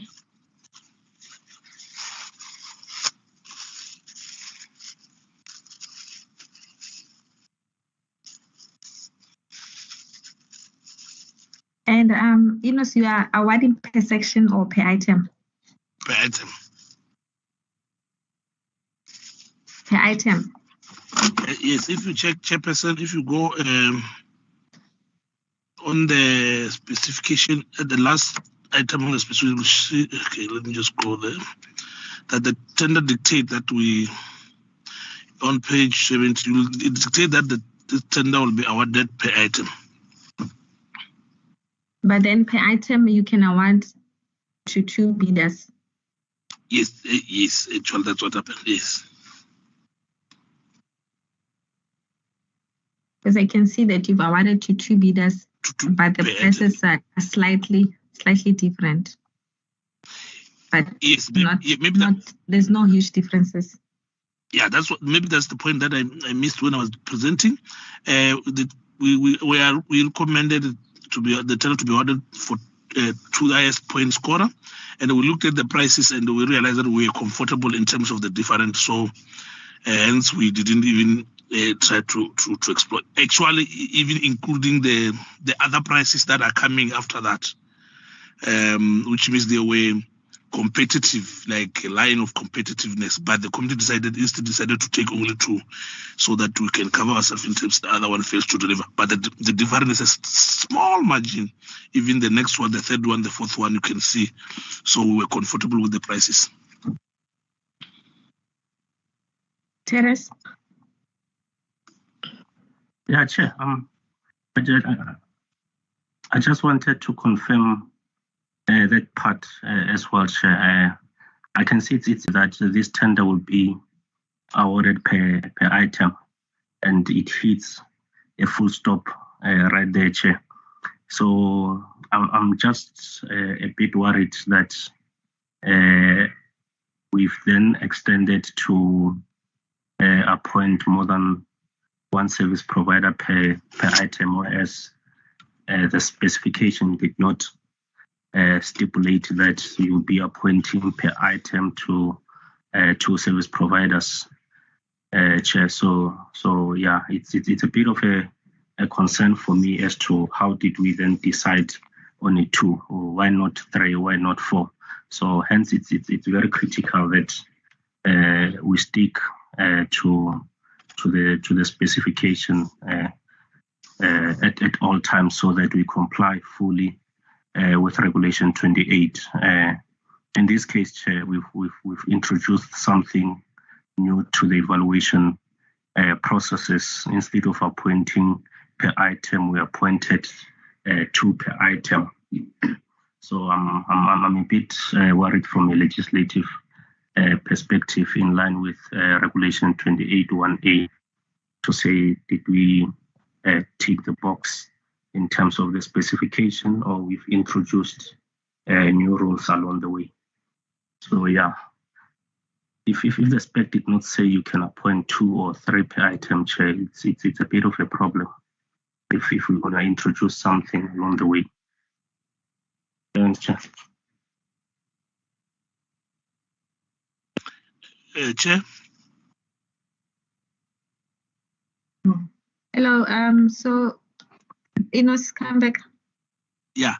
Okay. I think maybe I hear the member what he's saying, but also the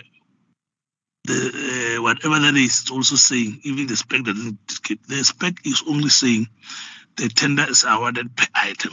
It never said you can award 1 or 2. So it means, according to from our own discussion as a committee, looking at the price differences and also applying our mind in terms of in terms of the implementation.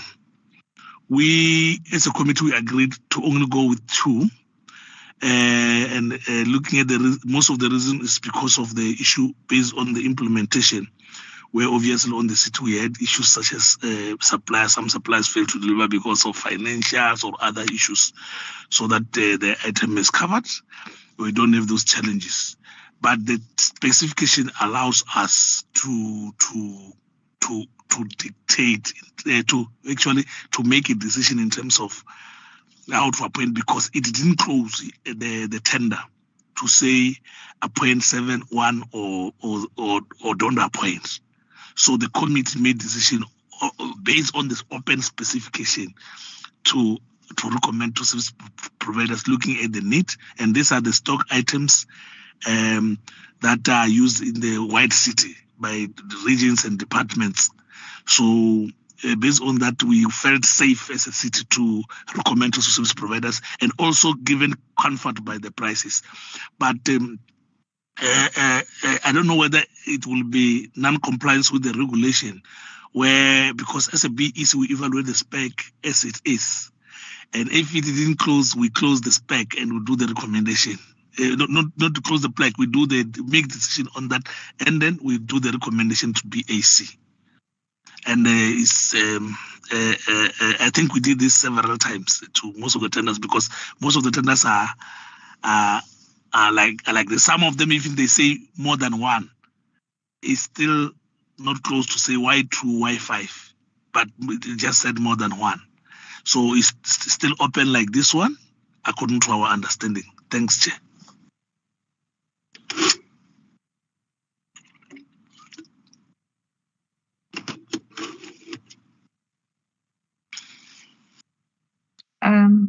Terence, does that cover you?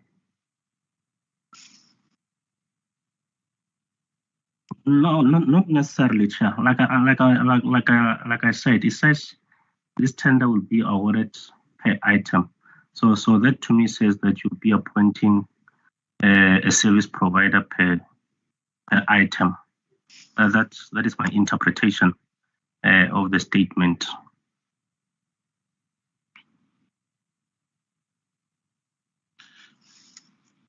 Maybe, Chair, not to make an argument, but the same thing that I think the member is saying is the same dilemma that we had. There's no statement that says 1 service provider per item. There's no such a statement. It says the tender is awarded per item. It's talking to item to award. How many bidders? There's no word of bid service providers, or if you go to the specification, what is written there? Maybe let me just read it so that it's captured. It says this tender will be awarded per item. It never says it will be awarded to service provider per item. I remember one of the tender that we did like this. It was saying service provider. There was no S at the end. Based on the statement of service provider, we decided to recommend 1. But some, they have providers. But this one doesn't have service provider or service providers. So that's that's what we meet when we do the evaluation. We apply our mind and we read those, fine word in terms, especially when it comes to how do you award. Then this one is silent. It talks about the items, not talking about this bidder. So it's a tender for SN1 required. That instance, I'm saying it's open. It's not closed. But if they were like bidder or bidders, then at least it was giving us comfort to say, when we say why you awarded to one, we will say we will going to point to those waiting. But here we can't point because it's not talking about that. So it's open. And then the committee is duly appointed, made a decision on that as the BEC to say on this tender we recommend to looking at the also other issues of the city, because this is the stock item and the item that is items that are regularly used in the city, and we were also comfortable with the price. If the prices were not comfortable with which on some of the item, maybe we might have decided to recommend one to BAC. Unfortunately, the spec doesn't dictate in terms of how many bidders. So per item doesn't mean one service provider. It's only talking about the item that you are awarding, but there's no service provider there that is dictate how many. Thanks, Chair. Yeah, I think that the important thing is that you demonstrate to us that it was rational to choose two. Because if service provider number 3 may feel that your decision was not rational, that person then can ask for the review of your decision. So the main thing that you need to demonstrate to us is that, yes, you applied your mind, but this was the basis of why 2, not 3, so that we can apply ourselves that the decision to appoint 2 was rational or not.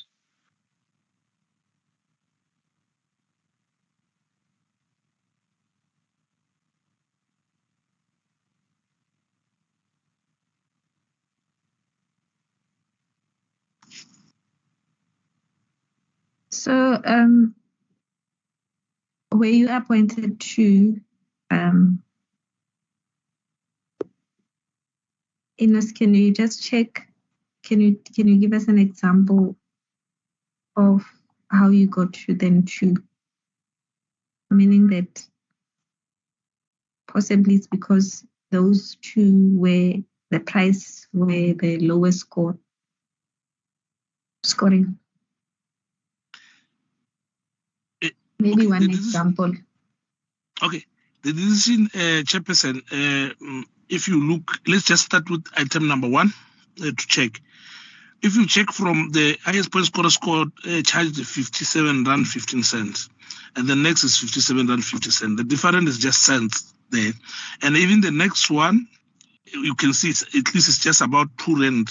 But to us, it was not that much, what do you call, difference, even with the third one. But majority of them, if you look the highest point scorers, the difference is 2 with the third one is 2 minimal, but of which is not that high, still both minimum. But we can't be taking all. For example, if you check the item number 2, you check bidder number 41 and bidder number 30, of which 3 and 4. They also differ in cents. So it was just looking at those things in both of them, and then eventually we end up saying there was somebody suggesting the same thing. Say, why don't 3? Why not 4? But also we're looking at the item because this is not awarded per section. If it was awarded per section, at least maybe we could have said one section has got more items, the other one has got few items. But this one is a unit item of which is a circuit breaker, 1 circuit breaker. So our logic thing was that to say, based on the challenges that the city has, let's have 2 service providers recommended so that we don't find ourselves other circuit breaker are delivered, but another size is not delivered because the company is failing or the company is decided not to continue with the tender, or the company or have financial problem or whatever. Because in terms of the prices, actual market analysis, these prices are very competitive. So it's just to have that stability for the city, because most of the tenders we award, immediately after getting appointment, they send a letter to say you have got financial problem, all those reasons, but the city suffers. And when it's only one item on the whole tender, it means you can't advertise or only to those items. You can't go and do another tender for those 2 items. It will be, some waste of. But when you have got at least 2, you have got the stability. Remember, we need to also to look at the situation that we are currently having, where we had one service provider that we end up struggling the whole city stack because of we recommended only one service provider. But here we will have the specification. It gives us the choice to choose. But because of the types of the items, the BEC decided that these are the types of items. They are circuit breakers, mostly off the shelf thing, unless you order in bulk. So at least the challenges might be issue of financials because of from the companies or other issues. But we think with 2, the city will be safe. There won't be any disruption in terms of the continuous supply of those circuit breakers. Hence, we decided that because it's not the high value items where you need like transformers or mini sub where somebody needs a big mass cells, but we do get suppliers failing to deliver based on that. So then we'll have the service interrupted because of failure to deliver. So we felt we are covered on 2 service providers, especially because even the committee is majority is the department. So they were also satisfied. Hence we made the decision. Thank you.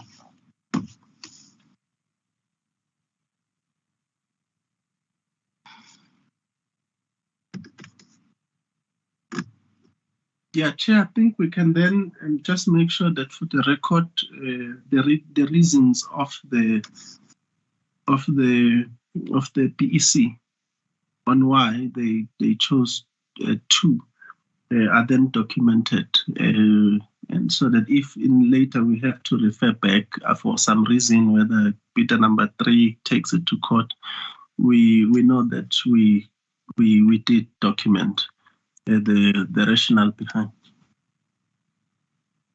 And also, isn't it that somewhere, I don't know if you mentioned that somewhere in the bid spec document, I don't know if I've seen it in others where they say the city reserve the right, something like that, to appoint more than one service provider.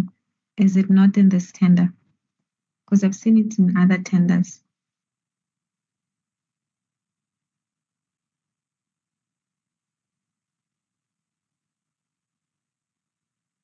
Ines? Yes, Chair. I was asking if that clause is there somewhere.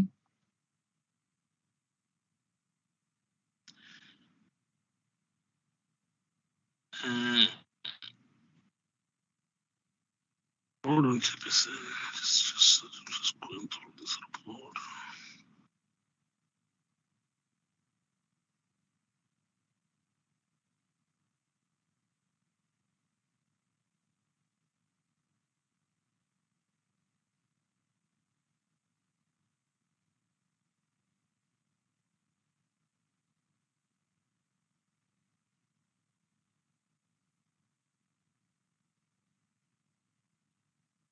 I understand it was not covered, Chairperson.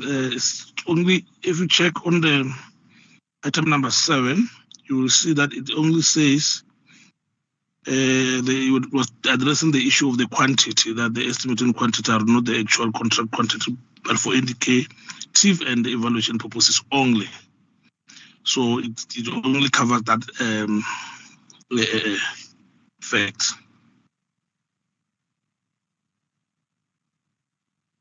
All right, members, can we recommend the item also with those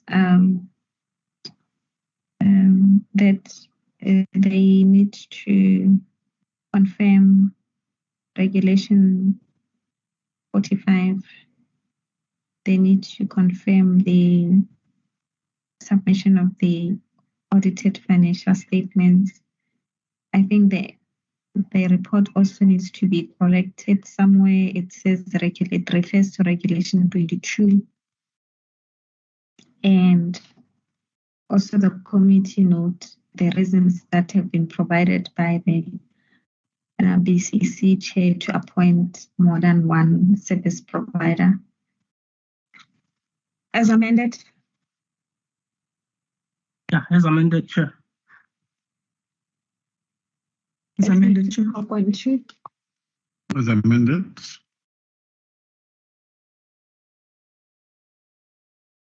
Item 4.2 at EED for 84 2022-23, tender to appoint service provider to provide third-party electricity vending system technology for selling for prepaid electricity to customers in the City of Tshwane supply area for a period of 3 years.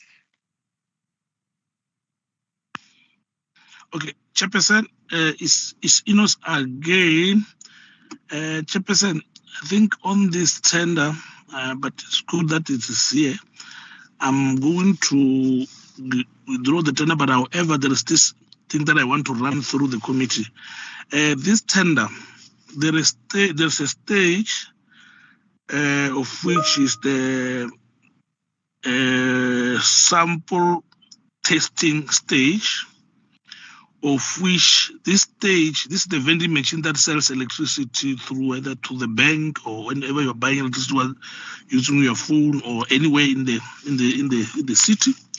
So that stage with the committee did this job, and after that with the department was that we're required to do the testing stage, and the testing need to be live. But then we end up realizing that the live issues that need to be done, the city need to give access to the service providers, and these are external service providers, to use our system to operate and make sure that it's live, it's working. So now that thing require issue of programming, so which means those suppliers need to give them the rights. They must first get the certificates, given the right, and do the live demonstration, of which out of the service providers, because the committee eventually pending the outcome of the sample, we decided to recommend 3 service providers and even do the averaging of the prices. They already done that in case all of them qualify with the last one is 3 service providers, if all of them qualify with them on the sample evaluation. So, but now these things delaying because it's almost 2 months now, because the delay was from our side, on the side of the city, according to the information that I got, because the department is running this process. I received email even on Monday. That is not yet concluded. So I don't know if, because they said this is urgent, but it seems it's on our IT side. One of the bidders was on the system before, so it's easy to do them. I don't know if we can proceed with that and share the others, but however, the other ones still need to, they received, I think, the licensing. Now it's just a matter of the city giving them that access to the program to do the live demonstration, where they will be doing those, for example, where the tenders requiring you to purchase, to load 5 million of electricity for service providers to be able to, not for customers to be able to procure using your system, because when they are procuring, you load, it's like airtime. You load 5 million. When we buy electricity for our house, it comes from that 5 million. That is a live system that is used on our program. So it's a very what do you call it? Technical testing issues that are done by the department, and then as soon as that is done, they will have to come back. But my worry is the period that is taking, because according to the information from the delays from the programming side, from the IT side, programming and also those things and going live. So I don't know. I'm just putting this to BAC, because this came to us as an urgent tender that need to be concluded, and we did it quickly. But it's no more than 2 months now. We've been waiting for that. Instead of maybe presenting the report, so that we need to come and present the concluded report. But that's the challenge that I'm putting forward to the BAC, because it's an urgent item. Thanks.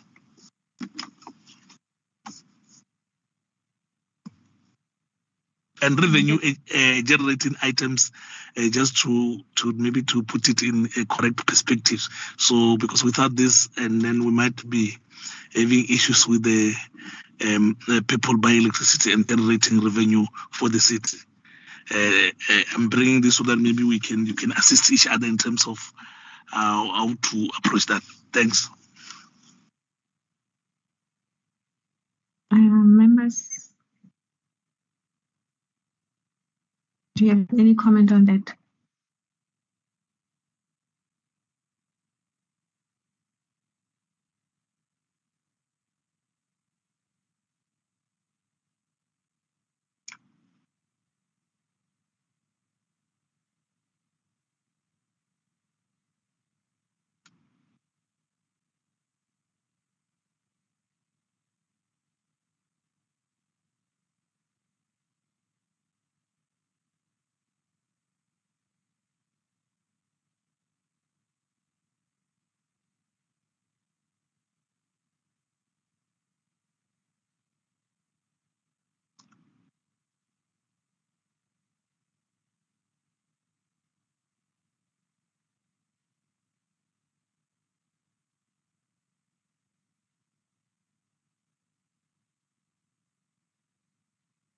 So you must say you withdrawing the report.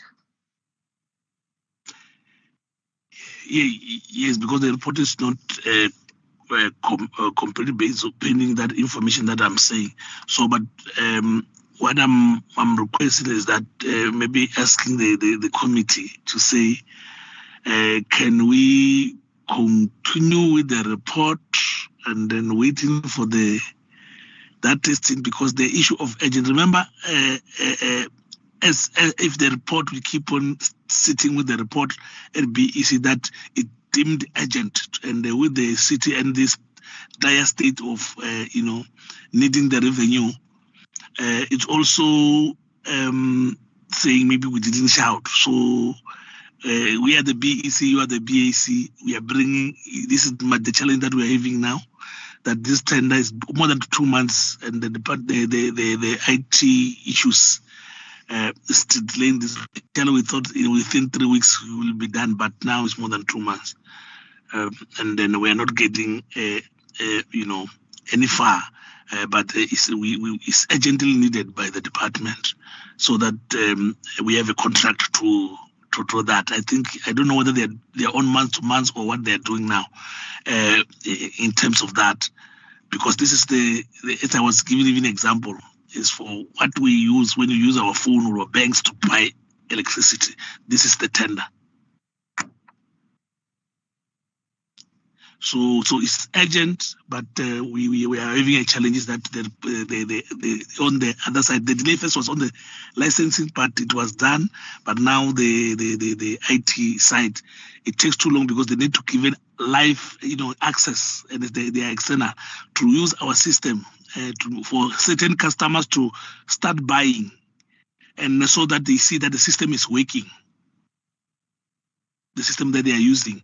And then after that, after the ATF finished, then that demonstration need to be done. And when it's done, that's when we conclude that they will be given the certificates by electricity department testing team to say, yes, your system, you did, and we've got maybe 10 customers or 50 customers in the central city that used your system to procure, and then the electricity went through. And then it's a process. That's why I say it's too technical. So, but unfortunately, from our side as the BEC, we depend on that. So, but the report is delaying. It's been over 2 months after the BEC. So I don't know, Chairperson, because you can't just sit, and after that we come, and then you come and ask question, why didn't the report been presented and what's up? And so we are bringing this issue so that those questions, when it comes, you know that this is the issues that came.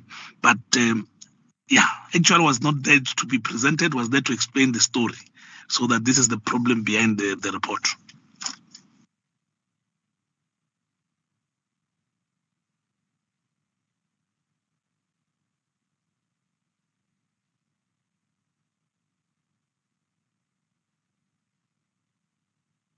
Well, I think this is not really the committee. The report is incomplete, so we can only request that the ICT assist.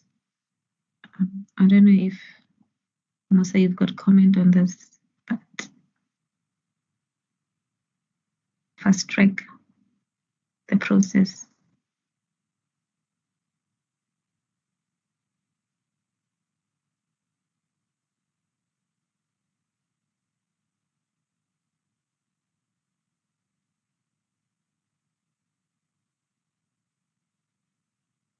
Or Ines, has there been a formal request? Yeah.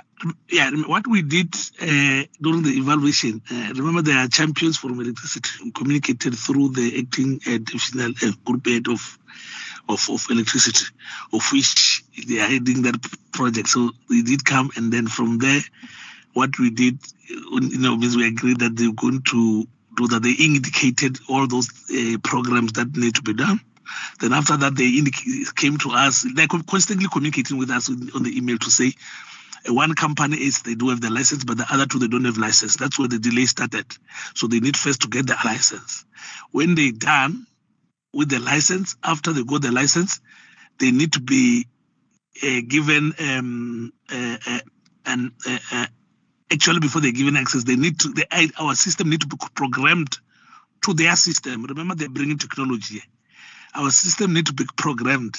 After that has been programmed, they need to be given access so that I think they can work on our system to put whatever system that they have to put on our system. After that, then the testing will be done. When this is done, the electricity will issue the testing certificate that this one comply or this one doesn't comply. Then when those things are done by the testing team from electricity, then the result with the testing certificates come to be that's the approach that we took to BEC to conclude on the matter, because they've got the certificate of that their system comply. But it's too technical on that side, because you give somebody access to maybe their challenges that how long they're gonna take. There was issue of programming also to allow the system maybe to be able to operate on our system. So I'm not IT person. It's just verbal information that I'm being getting through communication with the department, but I'm not there because when they're doing those things. So they are indicating those challenges. There is a delay in terms of those IT programming, and also it also depends on the system that the supplier is bringing. My delay, as you might find that the delay is not purposefully from our IT, but it's because of their system. Maybe it might be complex or whatever. So, but there is a delay there in terms of that. Hence, even today we even got the final certificate for them to say we tested this one, they comply. We tested this one, they comply. All right. No, just to inform our refers to ICT,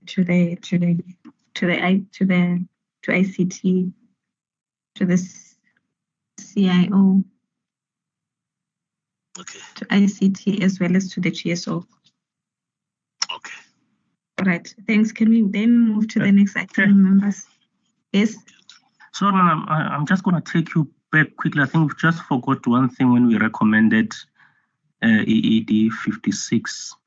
There's about 2 service providers that are tax non-compliant. So implementation of SIM regulation 43. Vast protection and Majoraping distributors. Thanks, Chair. Okay, Secretary, did you take note that that will be on 4.1? We got it, Chair. Okay, great. Thank you. All right, let's move to the next item. Chairperson, we are withdrawing 5.1. It's been dealt with. And then item 6, the department requested that they be the last on the agenda. So we are moving to item 7. Item 7 is from community and social development. You said withdrawing item 5.1. Yes, we are withdrawing. There was just some miscommunication between Secretariat and the city manager, but it's been sorted out. Okay. Yes. So we are going to item 7. Item 7 is from community and social. Okay, I'm confused. You're withdrawing item 5.1 and 6.1 also. No, 6.1, the department requested that the item be the last one on the agenda. Why? I think they must present their item. Housing's reports, they always make, they always take long in the afternoon when we don't have energy anymore, and they present the item. Are they in the platform? No, Chairperson, I don't. They would not have been, Chair, because they thought they had an arrangement with Secretariat. Yeah, I hope it's not going to be one of those items. Okay, let's move on. Item 7, Chairperson, it's from Community and Social Development Services, 7.1, contract termination, HHS 01-2018-19 for the construction and upgrading of Caledonian Stadium awarded to Molokadi Nape Business Enterprises. The item is tabled, Chairperson.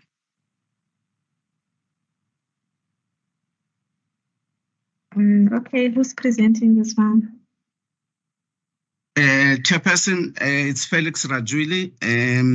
I'm together with Mr. Peter Moton, who's the project manager. I think he's trying to log on now. Is he on? Not yet. Okay.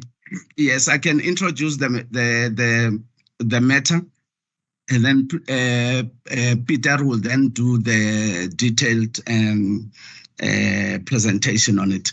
The department was having two projects, one of them being this Caledonian Stadium, and the contractor has been given notices of non-performance 3 to date, and they have never improved. And part and parcel of the bigger problem of the contractor is financial capacity.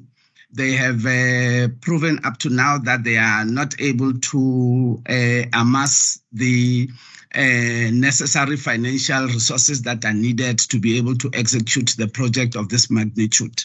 And we have tried many means. One of those means was to request through BAC for council to approve the cession to a third party. But at the time that we were trying to present that type of a report and as an option to assist the contractor to proceed with the project, there was a circular from National Treasury that prohibited sessions from that time onwards, and hence we could not proceed then with that intention of assisting the contractor through a session because of the restrictions now based on the regulations from National Treasury. And there is some work that was done on the contract to date, but then on a number of occasions, work had to stop on the project on the basis that the contractor had failed to pay the subcontractors, and the subcontractors then on a number of occasions had to down tools, and the only way that they would then go back to site is after the city had processed and paid whatever claim that would have been done by the contractor. Then they would then be able to pay, and in many instances, not even the full amount owing to the subcontractors, but a certain portion just to allow them to go back on site and continue with the project. And obviously, this type of project management is not sustainable. And we reached a point that we felt that the contractor is unable to proceed. And the more that the contractor is on site, will only pay for P's and G's, which is not really worth investment on the part of the city, because we are practically paying them for being on site but doing nothing in terms of physical progress on the site. And hence we are presenting this report to say we've tried all we can. in terms of the contractor, but the contractor is still not performing. The contractor also has proven that they do not have the financial capacity to carry on with the project of this size.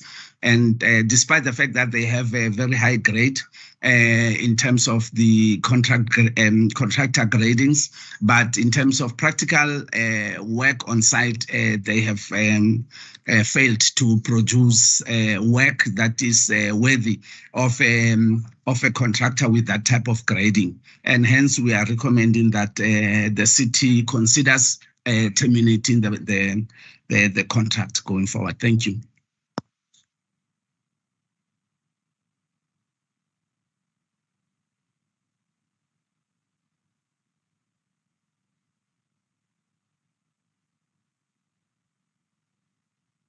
Members' questions?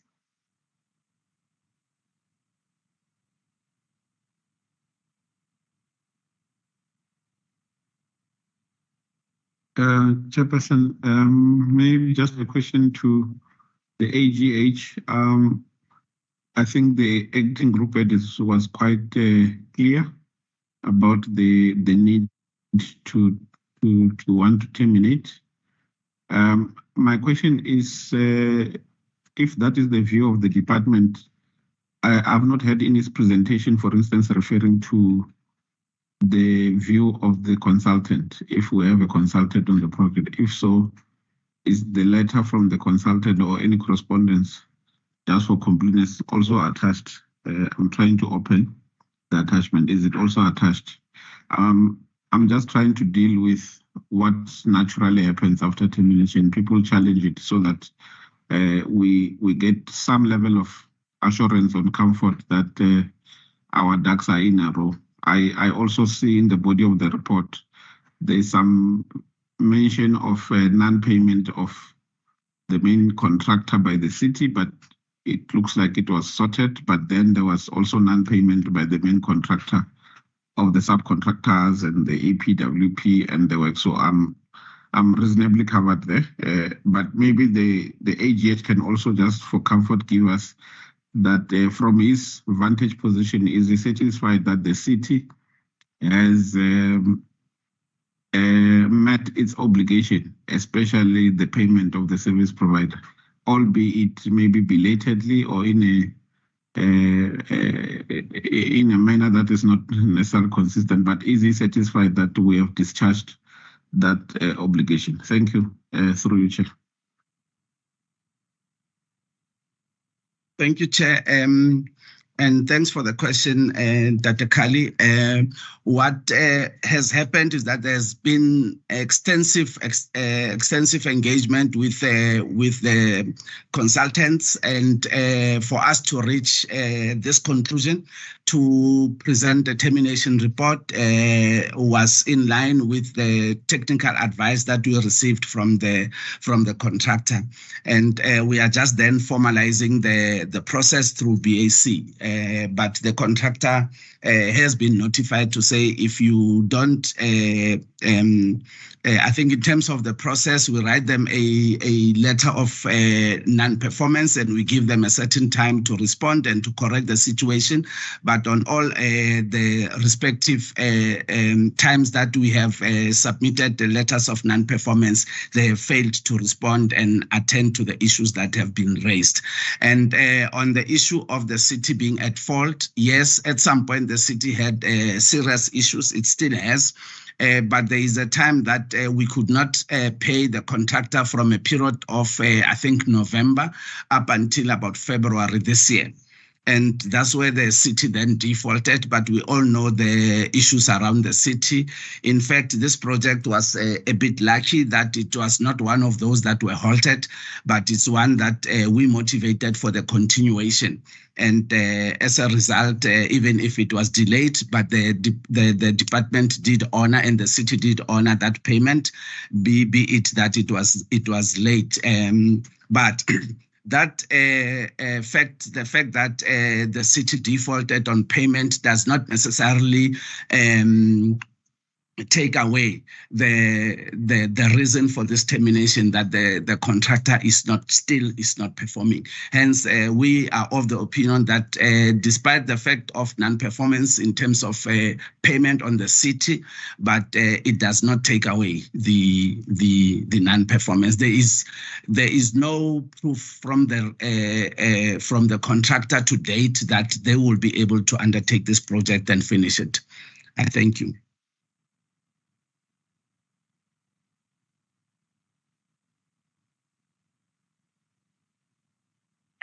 Any other comments, members?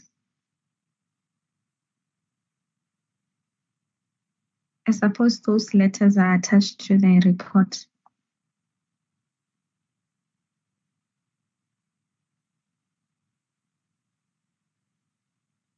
Yes, Chair, we have submitted all the supporting documents as part of the report. I thank you. No, Chairperson, through you, I'm reasonably covered. This is, by the way, one of those projects where at least I was part of those that did the what would you call it, the visit or the oversight with the executive mayor as he then was. I think Mr. Randall Williams and the department and other MMCs. So yeah, I saw for myself that there's very little progress on site at that time. Felix, I can't remember when it was, but yeah, it already attracted the attention of the Office of the Executive Mayor, I think either beginning of this year or late last year. Thank you.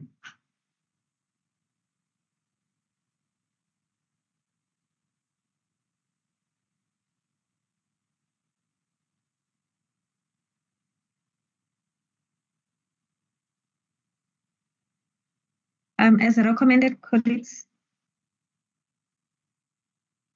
Yeah, Chair. As recommended. Yes, Terence.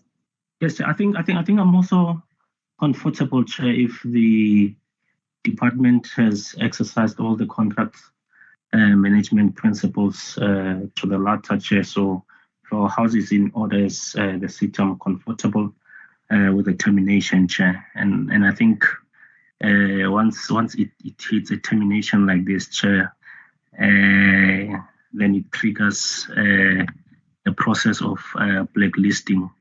Then we'll have to apply the SCN policy in terms of blacklisting this service provider for poor performance. Thanks, Chair.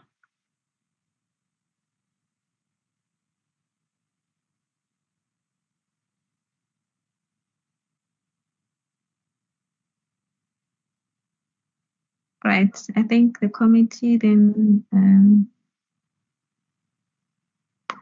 noted the poor performance, and we accept the recommendation from 6.1 to 6.7 as recommended.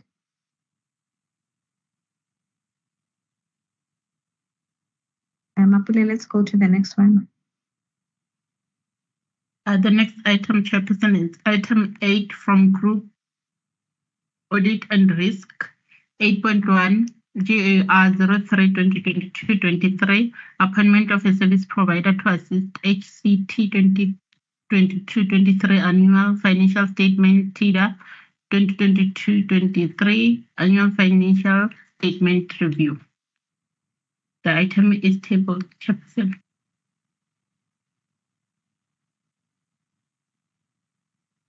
Thank you, Chairperson. My name is Bryce Gwangwa from Group Audit and Risk.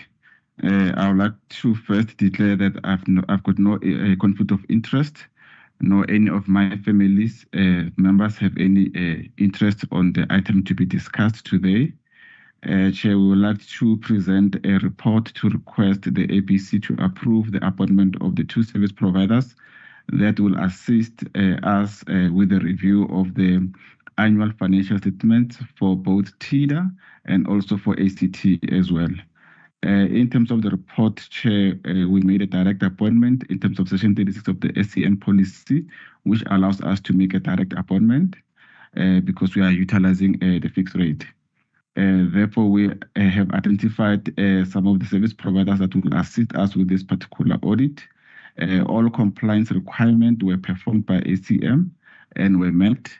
Therefore, Chairperson, we would like to recommend to the BAC, the appointment of Tawi Consulting CC to conduct the 2022-23 annual financial statement review for housing company Tshwane at an amount of 258,750 inclusive of VAT, and TIC and MENT Pty Ltd to conduct the 2022-23 annual financial statements for review of the TIDA annual financial statement at an amount of 225,400 inclusive of VAT.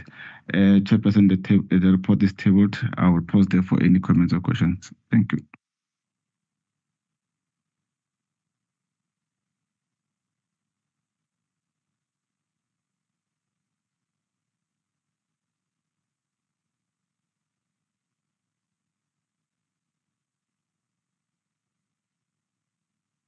Boys, is the rotation plan not applicable here?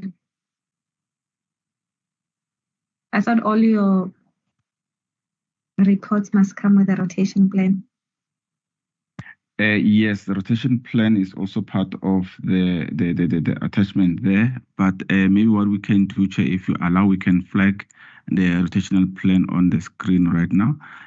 Also, just to highlight, Chairperson, that we are utilizing the new panel which was just being approved in this particular financial year. If maybe I can be allowed to flag the rotational plan.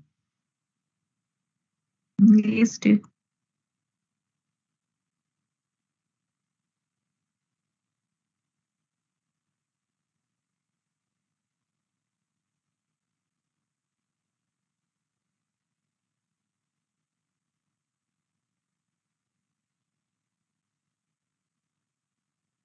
Chair, as I've indicated, this is a new panel. So we've got different panel members for different categories. For category A1, which is the general internal audit. So in this particular category, in this current financial year, we haven't yet made any appointment, hence it's empty there. And the audit that we are requesting approval from BAC for appointment, they relate to category A2, which is the financial audit. So there it shows the panels there, which we haven't made any appointment as yet. The only appointment that has already been made recently is the one for SAP and T Chartered Accountants for review of the COT financial statements. So in this particular category, there has not yet been we haven't yet made any appointment in this particular panel, Chair, except for SAP and T.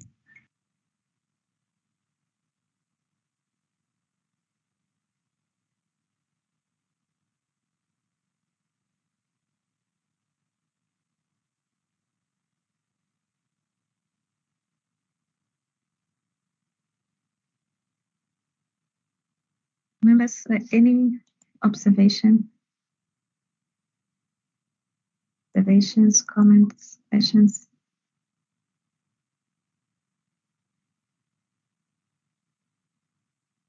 Yeah, Chair.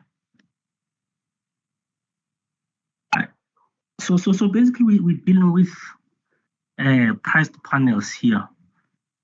So I just want the department to bring me up to speed in terms of I'm seeing this indicating that some service providers did not respond, and what process did they embark on, Chair, here?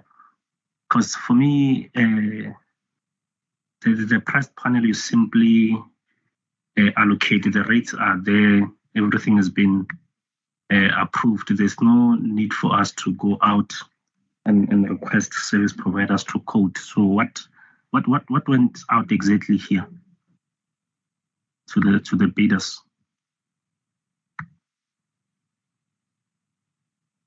Through you, Chairperson. Yes, in terms of this particular process, actually, what we did is that there was a selection of service providers there. However, the quotations were actually requested from those particular service providers, because what they need to do also, they need to show us in terms of the resources that they are going to utilize in assisting us for these particular reviews. So showing the rates for different levels of the team that will be allocated to assist us in this particular audit.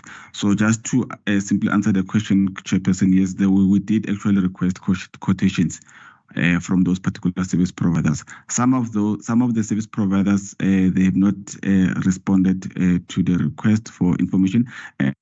And the other part, I think in line to comply with the ACM process, they will be also requesting a completion of those MPD forms as well.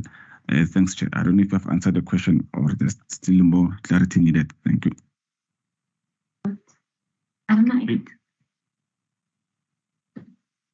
Terence, does that cover your question? Yeah. So basically, the department is saying we went out and then we requested rates from the service providers in terms of the resources that would be employed on the project. And if that is the case, Chair, my understanding is that on this panel already the rates are there together with the resources. So like a senior manager, you'll get a rate. For a manager, you'll get a rate. For a senior auditor, you'll get a rate, and a junior auditor, a rate like that. So that's where I'm a bit lost. And if we really embarked on that process, Chair, I'm not sure what would have applied, because the ACM policy, when it comes to this nature of panels, does not really require us to do that. And in the previous meeting, when the one for review of City of Tshwane financials was presented, I also noted it, and I came out very strong and I said, let's just make sure that going forward we stick to the policy, because once we request quotes, it means we're opening another competitive bidding process.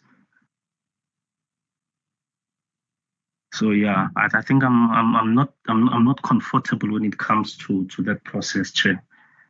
I think for me, let's apply the SCM policy to the T.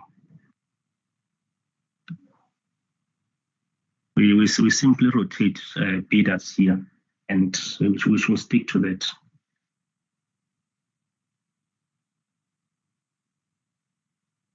Through you, Chairperson, if I may kindly check, just so that maybe going forward we do the right thing.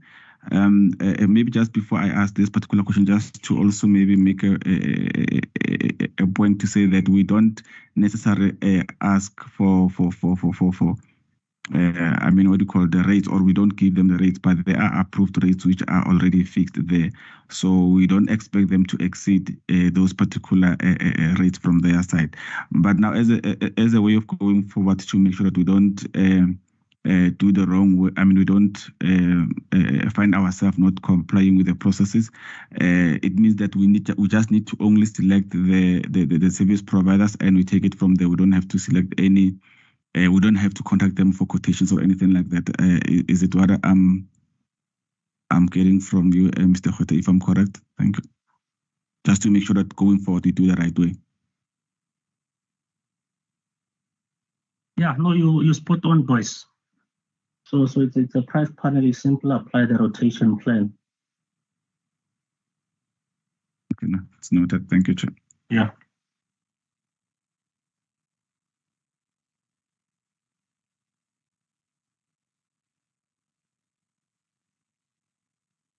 Yeah, colleagues, I just noted on the chat here, the chairperson is answering the Nature's call center. Any questions, colleagues?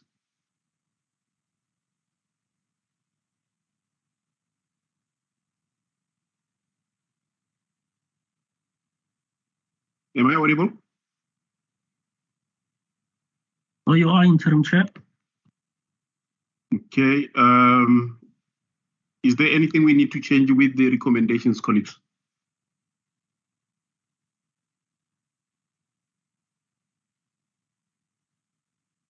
Okay, I don't see any hands. Are we going to approve as Just a minute. Yep. Just a minute, Chair. I just want to confirm something. Okay, Terence.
Hello, is anybody home?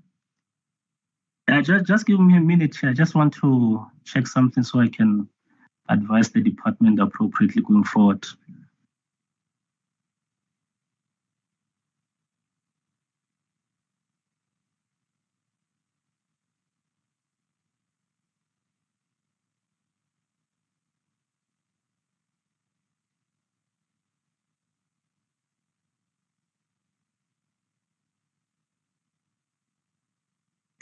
Colleagues, where are we now? Oh no, I had just requested. Terence was just about to give some further input. It's the same report you left us on. Yeah, I think I'm just going to look at the process that you did, department, right? You'll correct me if I'm missing it somewhere. So basically, when you dealt with this particular one, right? You went to Sigela Kaviso, and then you requested them to submit, right? And then to PK, financial consultants. Am I right? And then you requested them to submit. And then the date here is 11 July 2023. So so far I'm still correct, right? I just want to demonstrate something to you so that we don't make errors in the rotation process. You remember, Chair, I think the last report that we recommended, that service provider that was recommended, the reason why it went to that service provider, they had scored 100 points on functionality, and then the next allocations would look at the highest scoring bidders and like that. So the mistake that I'm noting again here, department, if that is the plan that we are adopting, we need to stick to it. If you look at this one, unless let me see, financial, we only category on financial audits, right? A2. Correct. Right. So if you look, Sigela Kaviso, they are at 85, right? There's R. Kalidas and Associates at 95. There's PK Financial Consultants at 95. There's tick and mend at 95, right? Let's say for argument's sake, Sekela Xabiso had responded, right? And then you allocated. How were you going to justify the fact that you went to Sekela Xabiso, who's got 85 points, whereas there's other 3 service providers that scored higher than Sekela Xabiso at 95 points. So you're sitting with R. Kalidas and Associates, 95. You're sitting with PK Financial Consultants, 95.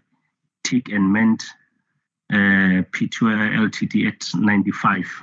How do you justify that you started with Sekela Xabiso, who's sitting at 85, and then PK Consultants at 95, and then you requested them quotes for on the 11th of July 2023?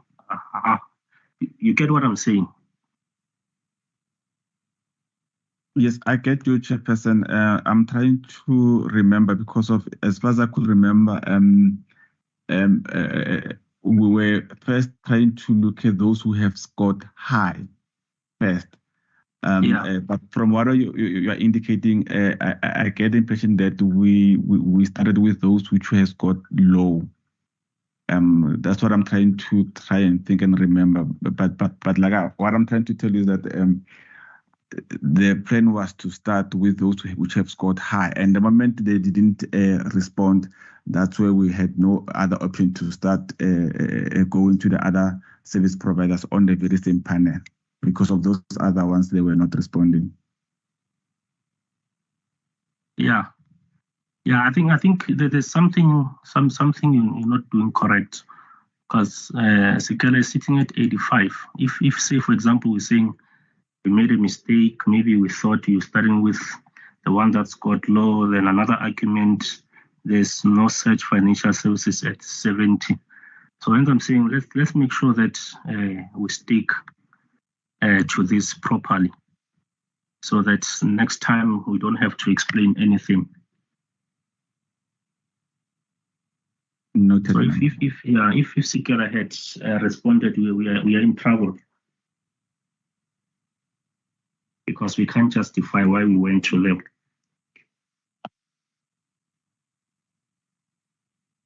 All right, thanks, Chair.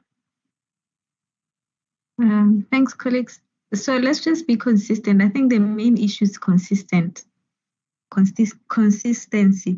because you guys said you use a rotational plan, and every time you appoint, you attach the rotational plan.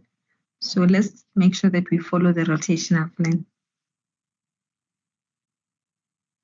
Noted, Chair, will do that. Thank you. All right, as recommended, colleagues.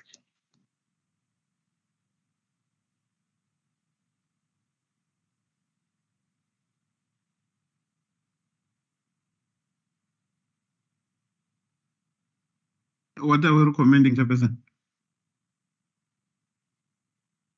The appointment. Or am I getting it wrong? I've not heard the response from a very comprehensive input by Terence, except at the department noting. So there is no risk, Terence, on what you've observed about Sekela Xabiso and the fact that they were requested. It doesn't affect the recommendation we're making now. I just want to be clear before I support. Thank you. Yeah, I think the only reason why we save is because they did not respond.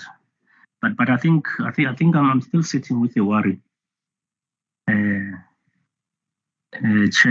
that we're seeing service providers did not respond, and as a result, we moved on. If we go through an audit, I'm not sure if it will pass the test, Chair. So it appears that we're noting the fact that processes are not adhered to, and for other reasons, we tend to simply ignore then we proceed like it's business as usual. I'm coming out very strong, Chair, because I raised this in the last recommendation, and then I was expecting the department together with SCM to stick to the SCM policy that will be audited against, and then now it's coming again for the second time. Then it will come again for the third time. Then we're just forced to let go. I think for me, Chair, if there's an opportunity that we go back and comply with the policy to the T, I'll opt for that option.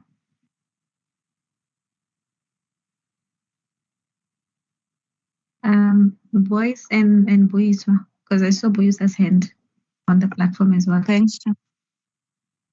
Thanks, Chair. If I may come through there, especially regarding the issue of the rotation, is that if you note the time difference between the time we requested from Sekela Xabiso and also, I'm not sure, I can't remember the other service provider, it was quite a few days that we had requested. In fact, we did not even send an email, but we were calling as well, because the understanding is that the minute we do a direct appointment, we don't want to move to the next service provider.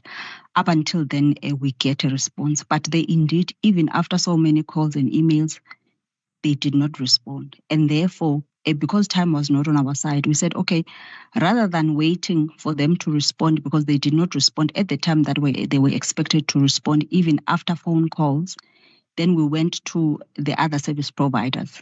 We even at some point then decided, okay, then let's then go and request as many service providers as possible in the panel, so that we don't waste time and wait for the service providers as though it's our only option. Because indeed, at the same time, in as much as we want to ensure the issue of equitable allocation of resources, we bear in mind that we are the one that requires services, so we cannot be disadvantaged to that extent. So that's the process that we follow. RK calendars, there's so many service providers. In fact, RK calendars is not included, but they were requested. If you go to Annexure D, you will see that they were also requested.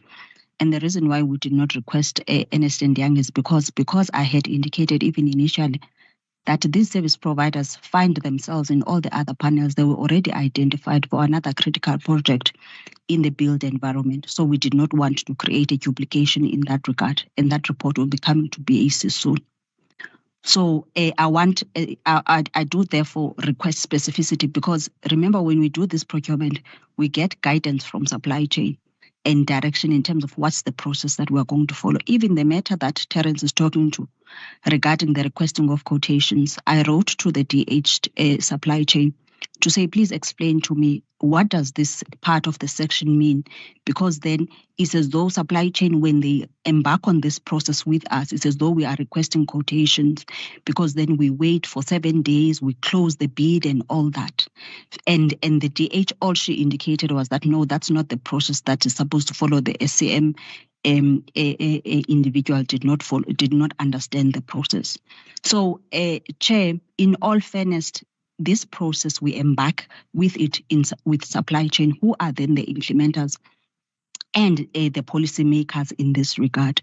So I would like to get clarification, especially from Terence, not necessarily as a BAC member also, but as SCM, to say what is the actual risk attached. And if he's saying we must go back, what is it that he wants us to do? Because we did request quotations from service providers, and there's evidence to that, but service providers did not respond, and only those that responded, then we then had to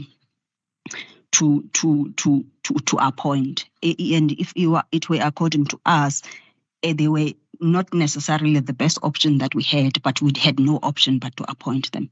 So I would like to get that clarification from Terence as a member, to say, what is the non-compliance that right now we have to go back and do? Because even, yes, I do accept that for a Sekela Xabiso, there were 85, but they did not respond. And those that had a higher scoring, a ticket man or whoever has been appointed did respond. So what is the non-compliance specifically so that we can follow, and also then guided by supply chain, because this process we run with it with supply chain. Thanks, Chair.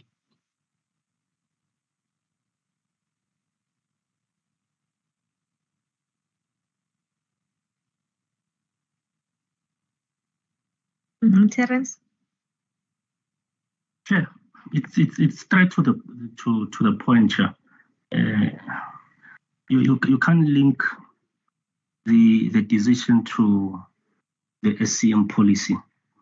The SCM policy speak about the allocation of work on a rotational basis. There's no way that it requires you to go out and request the service providers to quote costs. Now you're opening another competitive bidding process that is not catered for in terms of the panel allocation processes. It's like your normal panels where you ended at evaluation stage, and then from there you go. Now you request quotes, and then you're going to perform preference point system. This one is different. It's very clear in terms of the policy. So for me, we're not ticking the boxes in terms of the policy. And like I'm saying, when this is audited, even if by yourself, internal audit, you're going to audit it against the policy. And the question is, if there's something that did not comply with the policy, does it make? Will it make it right? You'll most definitely raise a finding on it. So it's a good thing, Chair, that at least I'm speaking to auditors. They know the process, that they don't just audit. There's SCM prescripts that we audit against. There's an SCM policy that we need to audit against. So each and every procedure that is being audited, it needs to be derived from the policies of the land or the SCM policy. So in this case, I'm seeing something that we cannot really support from a legislative perspective or from a policy perspective. So that is the concern that I have.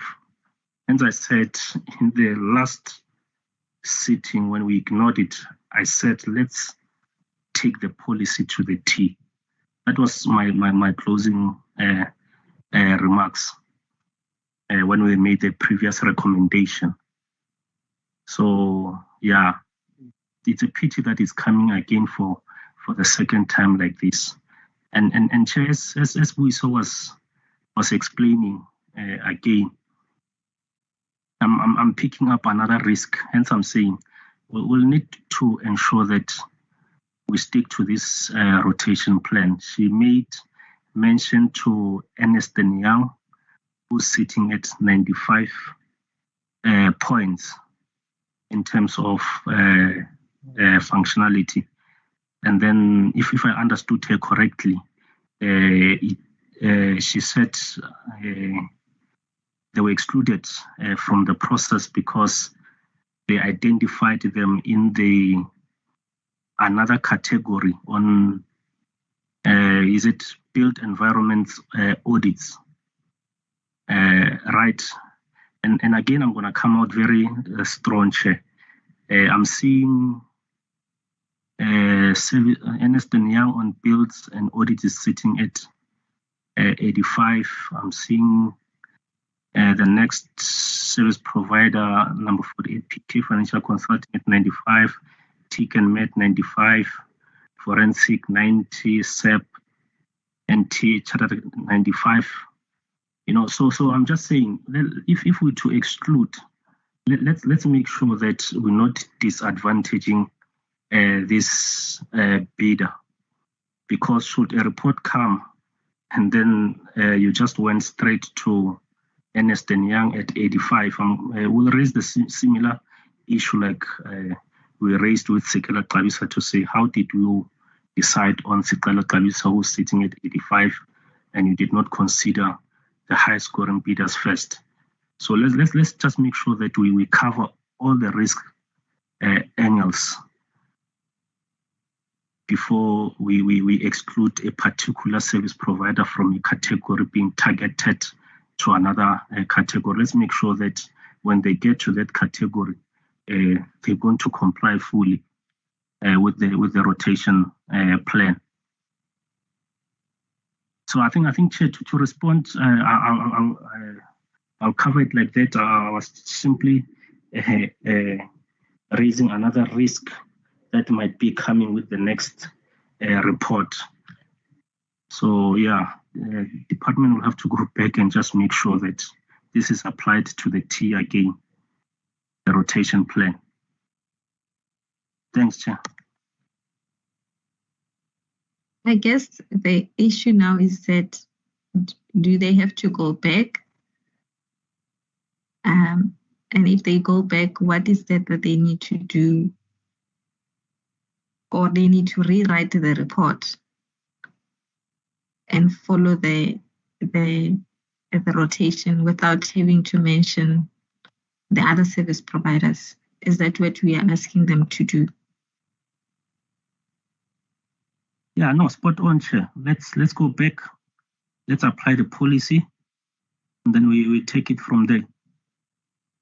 I'm seeing another risk, Chair. If we really don't stick to the policy, I mean, these service providers have been appointed on the panel. They submitted bids. They want to do work for the city, so we need to safeguard another risk or where bidders all of a sudden now don't want to be or don't want to perform work on certain projects. I'll give you a simple example. If these bidders don't respond because it's TIDA audits, with the hope that next time there's a bigger audit that they might be allocated, it's a big risk for me. So they might be playing their cards. So we need to make sure that we just close that risk where bidders strategically get to choose projects. If it's a small audit, then they don't respond. If it's a bigger audit, then they respond. So there's that element of risk as well that we need to cover there.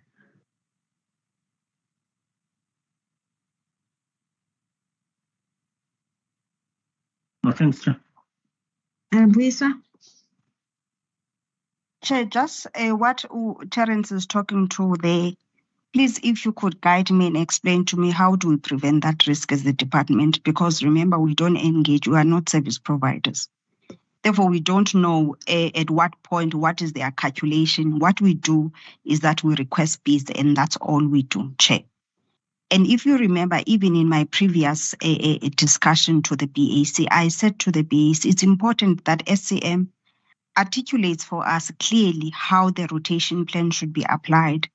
Because what then I was running away from is that once you start to practicalize the rotation plan, you will see how complicated it gets, right? And at this time, it's still very early because right now we've got service providers that are coming from forensic, and some of these service providers already have been allocated. So we are trying to balance the process to date. It's just that TIDA and HCT came ahead of the bulk that is still coming. And for me, I'm saying, and I'm still saying, Chair, because already we've identified Ernst & Young for the build environment and the audits that we are supposed to do under build, and we have requested quotation almost in all these service providers in this category. Therefore, if Terence is saying we must go and follow the policy, exactly what is it that is expected from us? Are we expected to go and request quotations? Because I want to understand what is this direct appointment means. Does this mean I will say to a service provider, I'm appointing you to a value of 500,000, accept or not accept? And the question is, if they don't accept, then what do I do?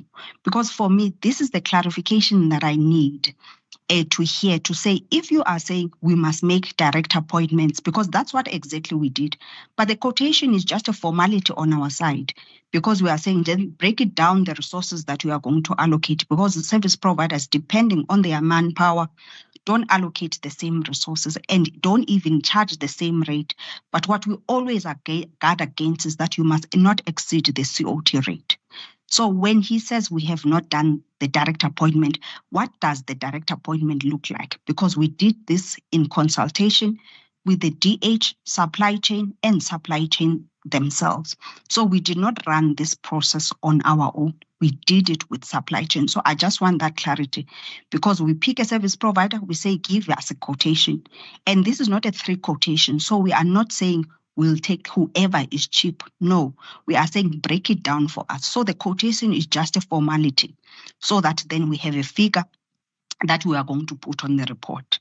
We don't do, even the quotations that we did, we were not considering the price, but we were saying then give us quotes, because no one was giving us a quote. And then we went as far as we could, so that then the other bidders are then responding. So for me, Chair, I don't have an issue to go back, but I need clarification to say, where did we drop the ball specifically in the policy? Because if you read the policy, it's very ambiguous. It's just one line. The implementation of the policy is not defined. It looks as though Terence does have the definition of the policy, but unfortunately, we are not privy to that definition. And for me, that's what I'm saying, Chair. It is therefore unfair, because if the standard operating procedure was clear and is saying you did not tick A, B, and C, and D in terms of the policy, I would understand. But even the word direct appointment is not very specific. Hence, when we were doing this process over the years, supply chain said, then at least have a quote, do the MBD forms through supply chain, Chair. So when we do the quotation, it's not like we're looking for the cheapest bidder. No, we just wanted them to respond. And that's the process that we followed. Thanks, Chair. Can I just then ask that we, okay, before comments from other members, not Terence. Kali? Chairperson, maybe I should go first. Can I proceed? Yes, Kali. Yeah, no, I somehow feel the pain coming through the voice of Wiso in that, and I think we've discussed this before. You remember there was a BAC or 2 or 3 ago where we were even asking from a supply chain point of view, who in the meeting at the time was representing supply chain, and Terence was very clear that he is not in this committee representing supply chain. He is here as a member of the BAC, duly appointed by the accounting office, and we accepted that. So the point I'm making is that in understanding the frustration by Wiso, is that she on record indicates that she has done this in full consultation with the head of SCM, and basically SCM held their hand to come to this point. And I'm not suggesting the report is perfect. I'm saying she's traversing the journey she took with us. And at this point, Terence is similarly doing his work as a full member of the BAC. So for me, Chairperson, from what I'm sitting, there is a serious gap in that I'm not sure if acquisition is represented in this meeting. If it is, maybe they are the right ones to speak on behalf of ACM to give the advice that the WISA is looking for correctly. So because Terence, if I go by the answer he gave previously, is that he's not going to respond representing ACM, he responds as a member. My second then input is that it would seem like we're having a management meeting on how to deal with tenders, which is really not the work of the BAC. And I sympathize with WISA and her team. So I would suggest that maybe a formal meeting be held between GAR and SCM, where this issue are thrashed out and they're minuted, and we give the proper advice to WISA as she's, I think, exasperated, trying to ask where did they go wrong. And I think I understand. But I don't think at the level of a BAC committee meeting, we can necessarily do that, because SCM must do their work, which is the work that she's asking for. Lastly, is this report supposed to be presented by the department, by the way, as what is our standard operating procedure? is it not supposed to be presented by SCM or BEC or something like that to avoid the current conundrum that we're facing? Thank you, Chairperson.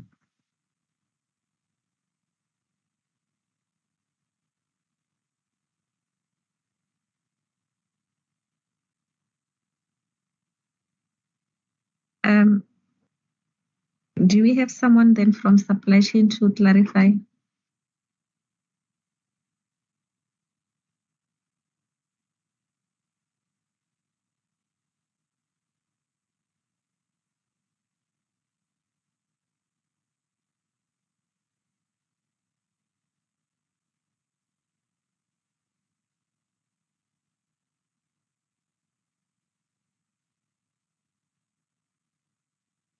Maybe we need DH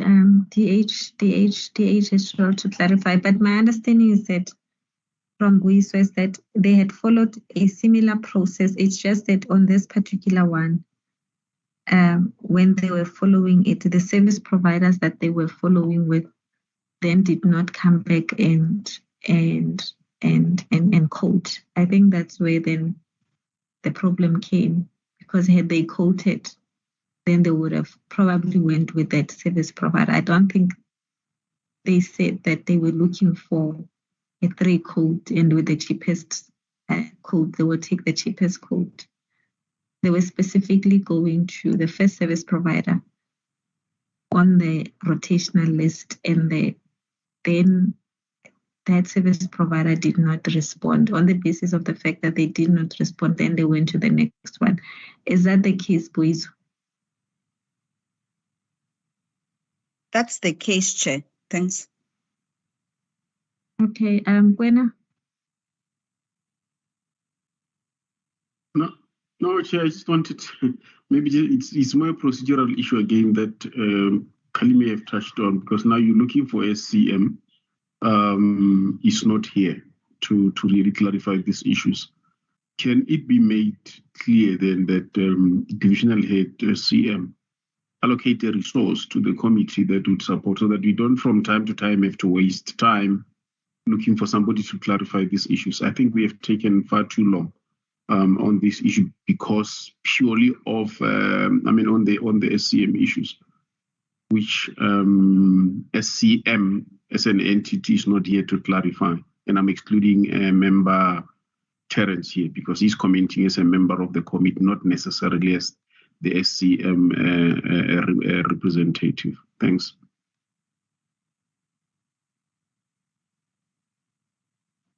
All right, let's just go to another item, the one for environment, while we're waiting for SCM.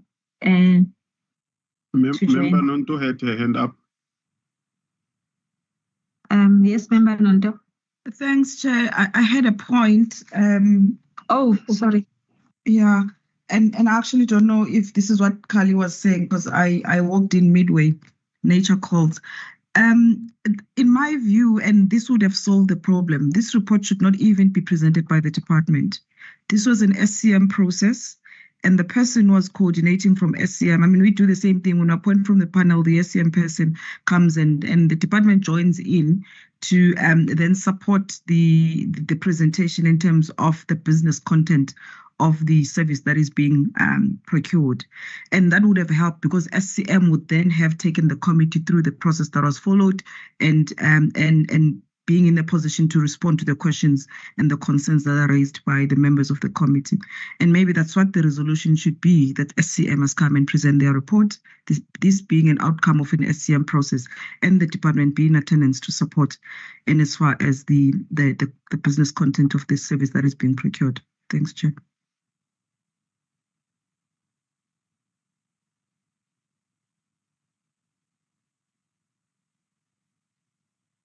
All right, so we'll wait for the SCM. Can I then move to environment and then housing?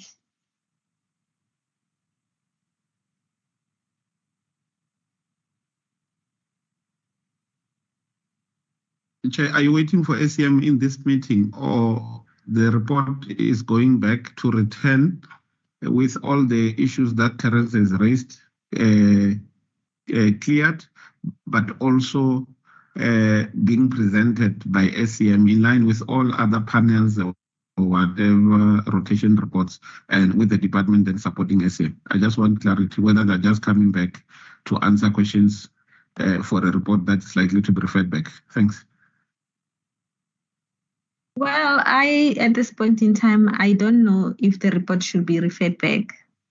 I just think that the report must be presented by SCM to say whether it followed the process as outlined in the policy. In order, Chair. Thank you. Okay. So can we get Abel, are you back? And your team?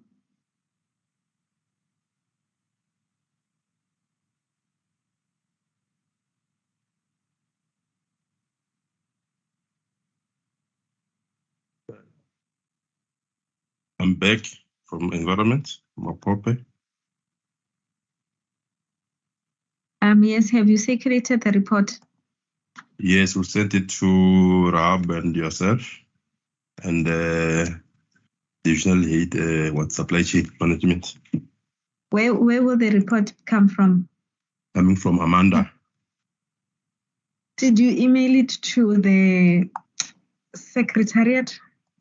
Because they need to distribute to the members. Yes, who's the secretariat? I just want to check. I think she emailed to. Let me check. Imam Chairperson. Yes, Mapula. The report is on the Q drive. All right. Okay, if the report is on the Q drive, then we will deal with the.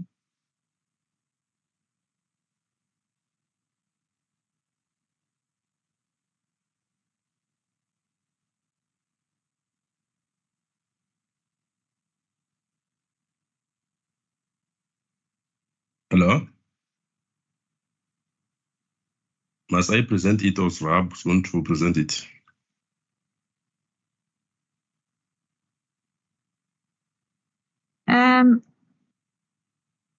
Rahab, are you going to present? It doesn't matter. You can go ahead and present the report. Okay. Thank you, Chairperson. I'm Russell Mapope from Environment and Agriculture. I said that I don't have any interest for this tender. The tender is EAM 05-2020, a bid for the repairs and maintenance of water bowls, electrical backup power generators, and cold room refrigerators. 3 years period as and when required. This report served on the BAC that took place on the 12th of December 2022. And the committee resolved that bidder number 5, Mihlaba Hlubuko Development and Projects, be recommended for the repairs, maintenance of water bowls and cold rooms, refrigerators, as and when required with effect from 1st July 2021 or the nearest date. Upon the review of the report, the city manager referred the tender back to the BAC to clarify commencement date and to confirm that no purchase orders were issued prior to 15 December 2022. The department wrote to the chairperson of the BAC who advised that the report must be resubmitted to BAC with new resolutions confirming the concerns raised by city manager. In following the proper supply chain management processes, Environment and Agriculture Management Department requested the bid evaluation committee through supply chain management to resubmit the report to the BAC. The department confirms that to the date of this memorandum, no purchase order has been issued against the tender. Bidder 19 Masala Rama Bolana Holding, be appointed for the repairs and maintenance of electrical backup power generators as and when required with effect from 1st September 2023 or the nearest date as per the initial recommendation of the BAC. Thank you, Chairperson.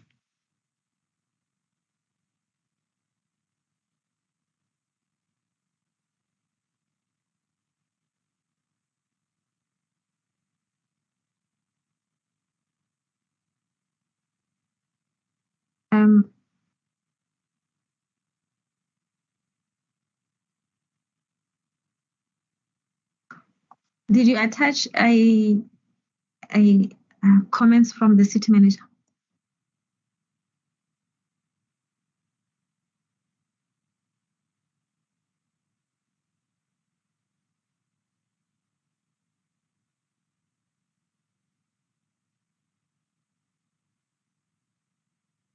Sorry, I think I didn't attach it.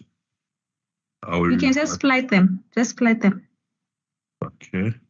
And they are not with me because we did the report from the office of the divisional head. So I will go to her to get it and email to Rahab and the chief.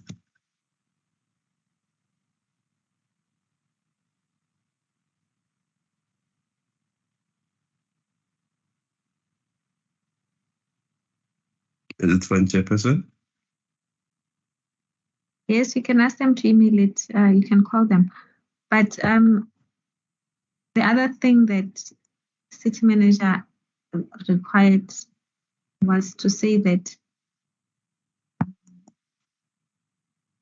confirmation that there were no transactions that took place, purchase orders that took place. And I also confirming that. Yes, we are confirming that no procurement took place prior the 15th of December. And now I see your effective date here is 1 September. So does it mean that you don't need the services as in currently? Yes, we do, but we just look at time to say that maybe in 2 or 3 weeks' time, everything will be finalized to start as early as 1st of September. But if possible, if this can be approved before, that would be advantage to us. All right, okay, that's fine. Members, questions, comments?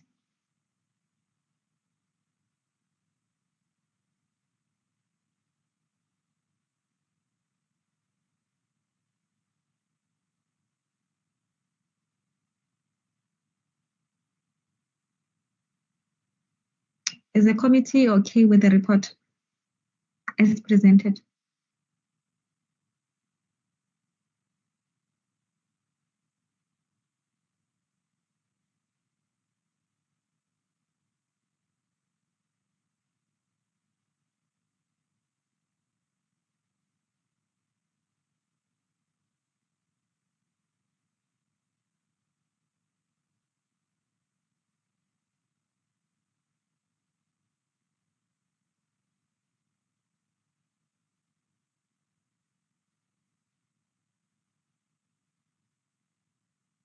It's Russell's voice, Chair.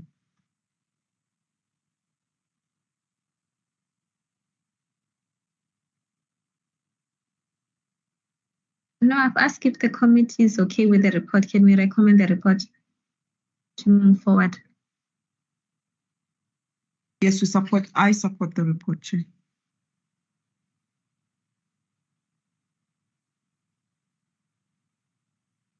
As recommended, Chair. All right, can we then, thanks, can we then move to the next item, colleagues? As recommended or as amended? As recommended. Okay. Is housing in the platform now? Good afternoon, Chairperson. Yes, we are. All right. Okay, we can go ahead. Let me declare that I have no interest whatsoever in the item to be discussed, and my name is Lebogang Kadimeng from Human Settlements. Chairperson, we're going to request that we withdraw the report for now. because we are busy trying to negotiate some issues. It looks like there is misunderstanding in terms of the timelines of the project. So with the comments we received from other departments were negative. So we're trying to find ourselves or get ourselves to have the same understanding so that when we bring the report, we can bring it with comments that are positive. Currently, as it is, I don't think that it will be fair to say the BAC must consider the report. And we're asking that if possible, we can have a special BAC for the report since it's expiring next week. Thank you.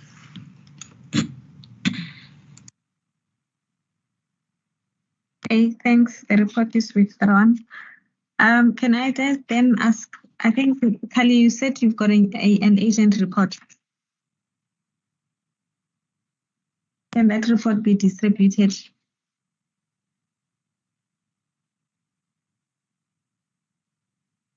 Kali?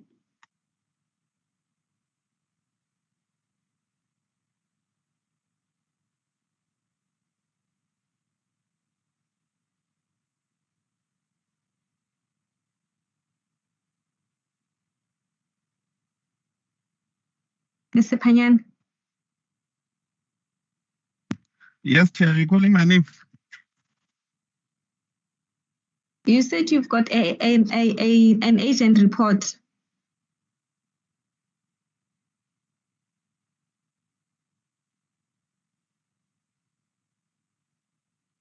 Colleagues, I think now we have come to the end of the meeting with the reports that were presented to us. Thank you very much, colleagues. Chairperson, DH is here. Oh, okay, Boiswa. All right, that's fine. Yeah, Tembeka, I don't know if they briefed you on. I almost forgot audit reports. I'm told that you advised. Okay, maybe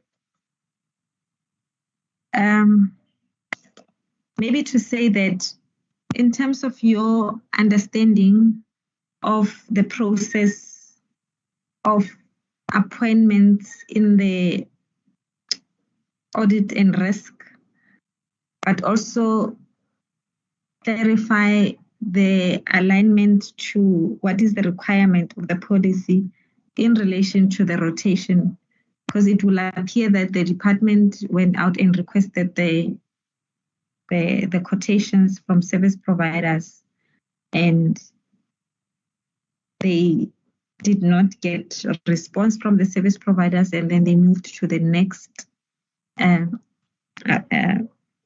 service providers who then were appointed. But maybe just clarify to us what is the process, that the right process in terms of the policy that must be followed by GA in terms of appointments. And I don't know, maybe Terence, also you can raise your concerns, the concerns, not your concerns, but the concerns that you raised concerning the application of the policy. Thanks. All right, no, thanks, Chair. I think, Chair, if you look at the policy section 36, paragraph 10, it reads, where fixed rates are applicable, a direct appointment will be made without requesting quotations, but strict compliance to rotation principles must be adhered to. So I was pointing out the non-compliant, Chair, that we're going out and then we send to service providers a code. So we're opening another competitive bidding process, which is not catered for in terms of the policy when it comes to fixed rates panels. So I wanted that decision to be linked somewhere if the policy says without requesting quotation, but you ensure strict rotation principles that must be adhered to. And then while I'm on the rotation principles, Chair, maybe just to bring the divisional head up to speed as well in terms of the allocation and the error that could have happened had that service provider responded. So the rotation plan is that you allocate to the highest scoring bidder on functionality. So the previous appointment, there's a service provider that's got 100 points on functionality. Fair enough, the service provider was appointed. Then the next time, there's about 3 or 4 service providers that are sitting at 95 points. However, in terms of your first starting point, you go to a service provider that's got 85 points. And the question is, how do you then justify it in line with the rotation plan that is there in the policy?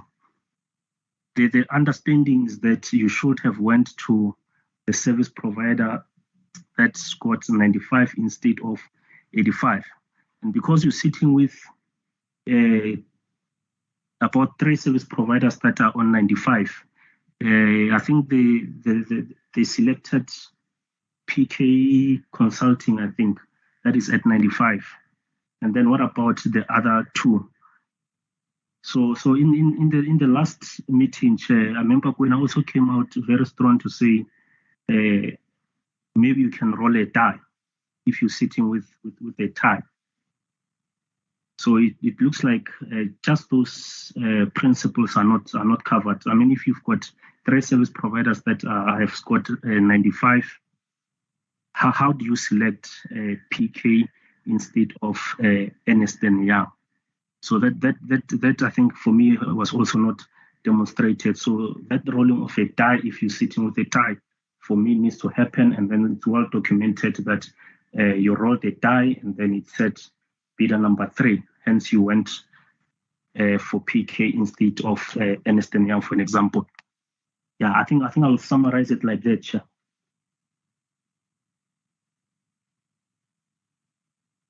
SCM. Thanks, Chair. My name is Tembega, Divisional Head, Supply Chain Management. I can confirm that there was no competitive process that was opened up in this process.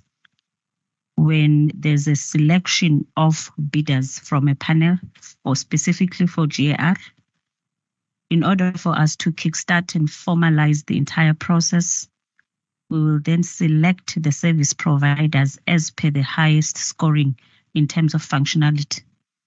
We will then write to those bidders to say you've been allocated work, confirm your prices. We are not opening up a competitive bidding process. And we're doing this, Chair, to make sure that we don't issue appointment letters. We find service providers not being available to render that particular service.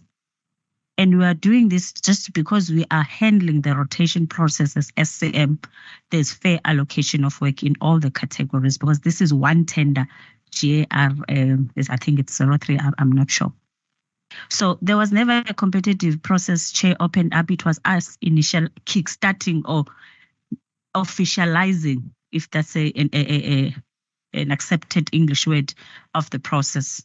We've never asked them to compete. We just said, so-and-so, you've been allocated a project for a review of financial statements, confirm. They submit us confirming those rates to us. We are not comparing them to anyone. Should they not respond, we then move to the next one. This is one of the measures we've put in place to improve on the efficiencies, allocating someone a project who is not available and will not be able to respond. And I think in terms of allocation, the rotation plan is there. If at a given point in time, I've got 5 requests in the same panel, so even if you are you've got scored 95, but I'm already giving you a project at category E, then we move to the next one. And I think the issue of rolling a dice, Chair, it is there in terms of the regulations and the policy, but it does not necessarily mean if there's a rotation plan submitted by the department, We will not then say, here is the plan. I have accepted it. If there's 395, we are starting with Tembeka, the first 95, and so the second 95. There's nothing prohibiting us from following that approach, as long as it's a plan that is acceptable to us. We have accepted, Chair, the plan from GAR, and we're implementing it. So I just wanted to clarify that there is no opening up of a bidding process. It's kickstarting of a process, making sure the bidders are available. But if you are not available, you are not responding a day, 2 days later, we will then make sure we move to the next one. Thank you, Chair. Tembeka, there's also, how do you manage, there's a risk that Terence highlighted that possibly some of the service providers, they are not responding because they're looking at the value of the work, and maybe they of the view that next round they'll be allocated. Okay. Yeah. I hear that. So if you don't respond, you've missed the boat, because we're not going to come back to you. Up until everybody has been asked to confirm that they are available for the project, we will then go back to number 1. So if you're number 2, you saw that TIDA project is like a 258,000. You're not interested, you don't respond. We go to number 3 up until we finish the entire group in that category. Then we go back and start at number 1. So there's no risk in terms of I'm going to get the next round. No, you'll get the next round when you were supposed to get your next round, not because we're going to go back to you because you never responded.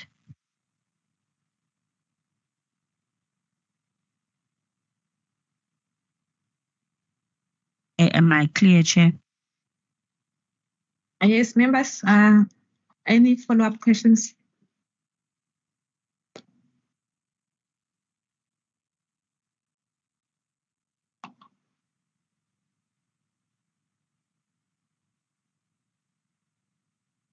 If there are no follow-up questions, can we recommend the report, colleagues, based on the clarity, which takes care of the concerns that the BAC raised?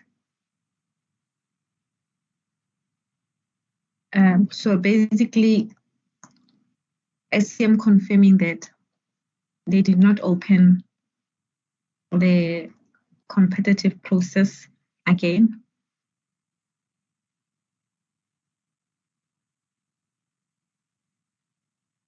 Also noting that they followed the rotational plan. This was to kickstart the process because this is a new tender.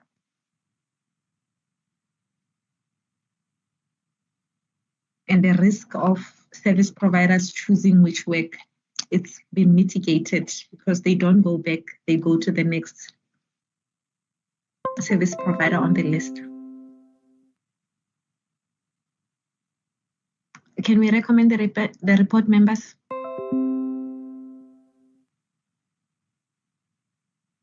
Okay. Okay, come in, Terence.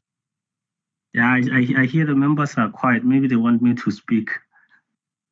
I think, Chair, for me, if SCM is confirming that they wrote to the service providers purely to confirm, I'm comfortable with that, Chair.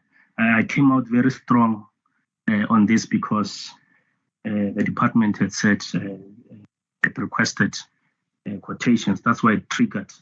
And I came out very strong that we're sitting with a serious non-compliance with the SCM policy. But if supply chain management is really confirming that there was no request for quotations, it was simply an internal process with the process with the service providers to just confirm those rates. I think now I'm comfortable if that's the explanation, Chair.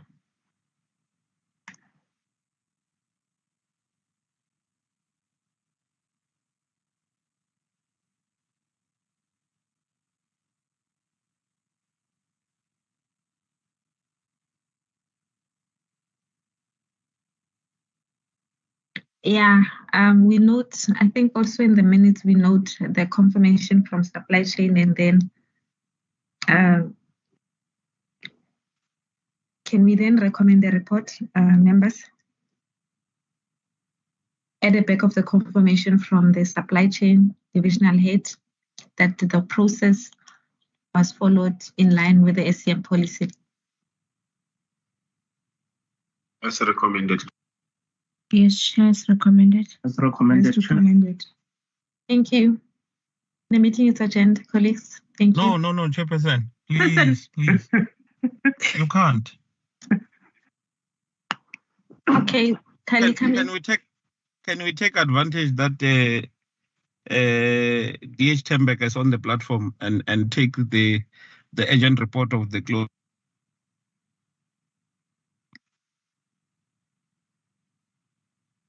Kali, you muted.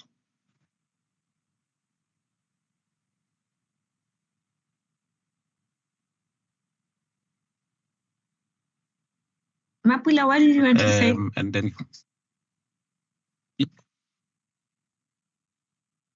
Chairperson, I just wanted to say the minutes for approval and signing the terms of reference. Okay, that's fine. We will deal with the minutes.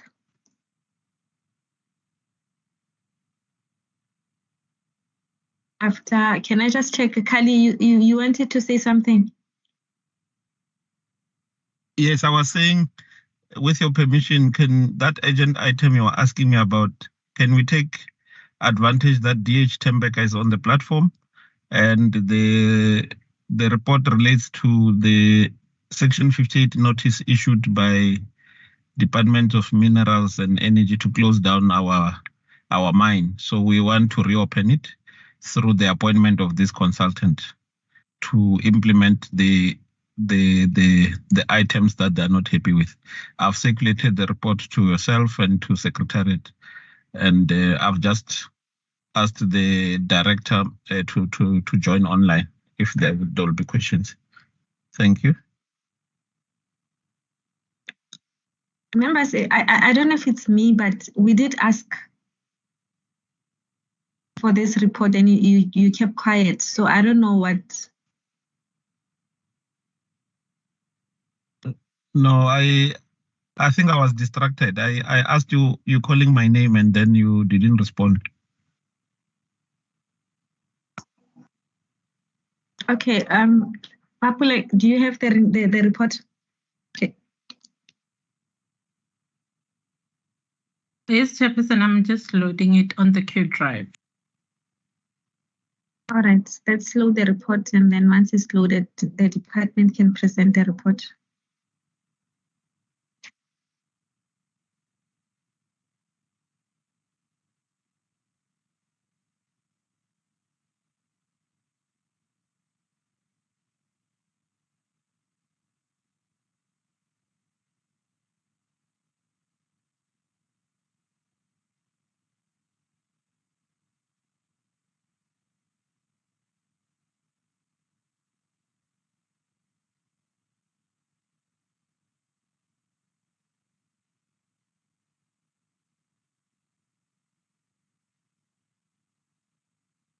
Chairperson, the item is loaded. It's item 9 on the Q drive.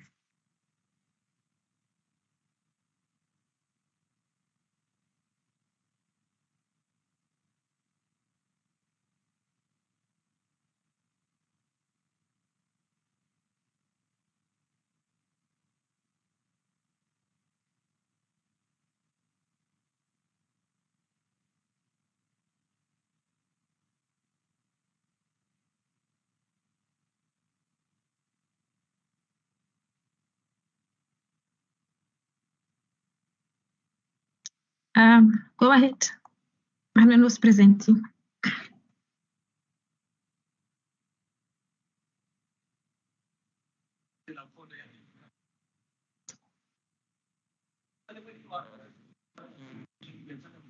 It's Amy Komote from Regional Operations and Coordination. Sorry for joining the meeting late. but I welcome the opportunity to present the report. This report emanates through panel C0001 2021-22, but is titled also Bonacot Quarry. It is a tender for an environmental assessment consultant service for COT quarries in Tshwane, as and required for a period of 3 years. The budget for the tender is 5.4 million. The tender was advertised, or request for quotation was done on the 27th of June 2023. Quotes were closed on the 12th of July 2023. Evaluation was done on the 19th of July 2023. The purpose of this tender, it is to appoint environmental consultants for City of Tshwane quarries. The city has 5 quarries in total, 1 stone quarry, which is Bonacot Quarry, and 4 other gravel quarries situated around the City of Tshwane. The services that we require from this tender are in threefold. The first one, it is the environmental assessments which the service provider must do as required by DMR. Section 54 notice was issued to Bonacot Quarry in the past few months in relations to requirements that the DMR are looking for. Basically, those requirements related to us having to appoint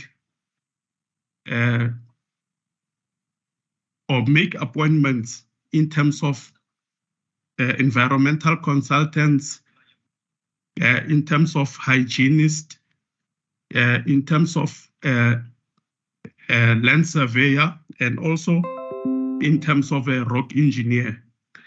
And all those appointments will assist us to obtain all the required activities for us to comply to DMR specification. On page 4, we list the items that we require from item 1.2 to item, it is item 13, are services that are required from an environmental perspective, which must be performed by an environmental consultant. Item 4, item 14, item 6, 7, 8, and 9 are also have to be done by a mine land surveyor, who will also feed information into the quantum calculations required by DMR. When I talk about quantum calculations, they have to look at how much material we extract from all of these quarries. They have to do surveys. Can I just check before you continue? Okay. I'm trying to follow the format of the report. All right. So who were the bid evaluation committee members? As I said, it was done through a panel of tenders. There's a panel called the C0001 2021-22. Okay. Of which service providers are appointed from there. So we quotes were we put in a panel request through to SCM for us to appoint from the tender. Okay, right. Okay. I was still trying to explain all the items that we have on the tender. I've talked about mine land surveying, but also trying to explain their role in all this process and how it fits into what DMR requires. As well, we require the services of the mine rock engineer, which is mentioned under item 11 on page 5. We explain all the activities that the mine rock engineer must do.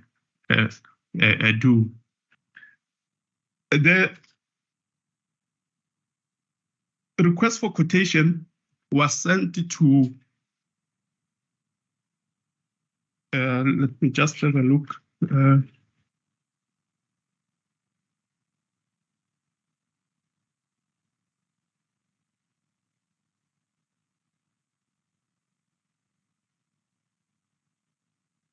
It was sent out to 12 service providers, of which only 4 attended the briefing session. A compulsory briefing session was done, and an attendance register was submitted in that regard. But the service provider that responded and submitted their quotations were only 2. It was Kadimo Capital Trading CC on page 15, and also MJT Consulting Engineering 01. As a department, we evaluated those submissions and we scored the service providers as per our requirements in terms of the functionality criteria that we put out. And the Kadimo Capital's Trading CC scored 40 points, and MJT Consulting Engineering scored 95 points. Kadimo Capital Trading CC was disqualified for not achieving the 70 points minimum points required. And it only left us with MJT Consulting, of which they priced their submission at 5,622,900,000. Although the budget for the tender was, we put it at 5.4 million, but we felt the amount that they quoted was within the limits that we can afford.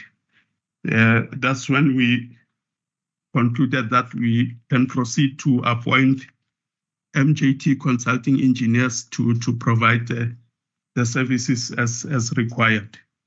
So basically, that's the process that went, and MJT Consulting Engineering 01 from the evaluation was recommended for appointment by the evaluation panel. Thanks. Thank you, Chair. I present the report. Okay, thank you. So just one question on my side. You probably there's only one service provider that had moved to the last stage, quoting us at 6.4 million. How do you know if that pricing is market related? Thank you, Chair. We did from our previous experience, we did an assessment of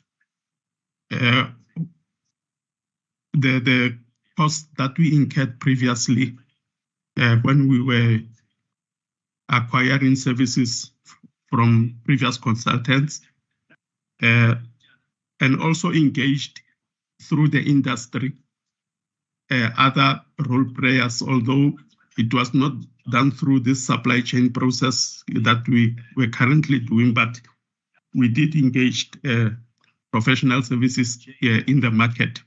So we could gauge, that's why we set the total budget at 5.4 million, looking at all the items we have and roughly the cost of each item.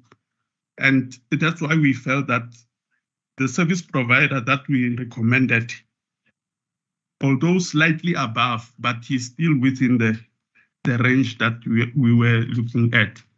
And I think the 6.4 million is including VAT. Our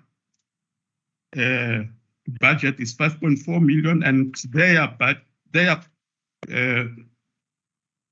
total price is 5.6. 5,622,900, 622,900. Yes. So, although it is above, but it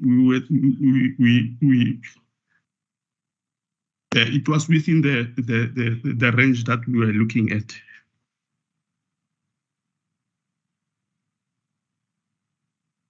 Thank you, Chair.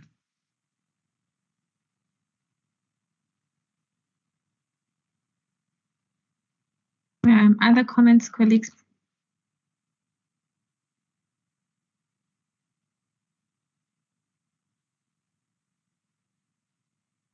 Thank you.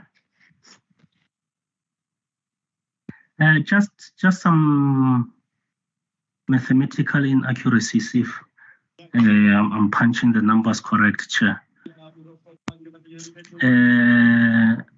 The total price exclusive for VAT is 5,622,900. And then if you take that,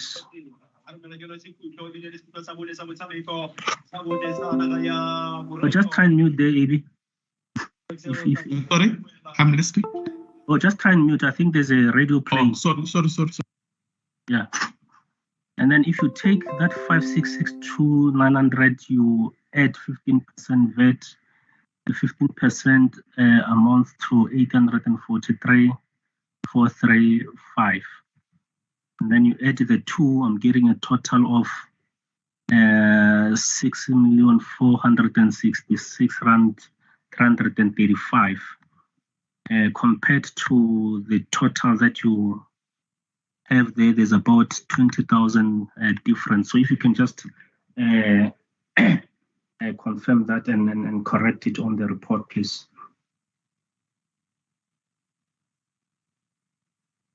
So you've basically understated the total. All right, we'll note that and inform supply chain to correct that amount. Thanks.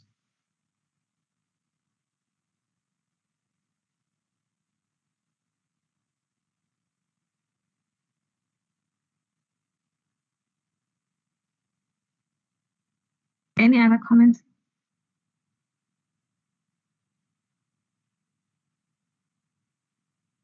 Chair, correcting both the VAT amount and the total price, then as amended.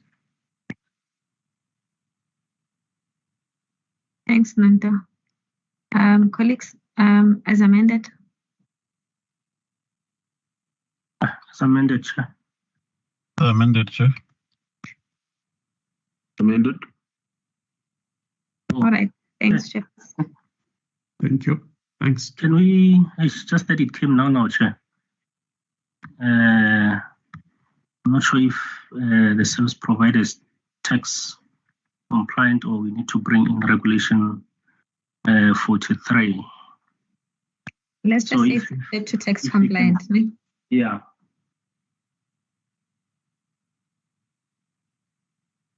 They must just attach it. The report doesn't have to come back. Yeah, so basically, if it's compliant, it's fine. If non-compliant, subject to the application of Regulation 43. All right, as amended, colleagues. Thank you. Amended. Thank you. Chair. I had requested that we start the meeting at 8. Between 8 and 9, we deal with the minutes. Or between 8 and 9:30, we deal with the minutes, and then we continue. Can we do it that way? Can I just get a sense of members? Do you want to deal with the minutes now or end the terms of reference?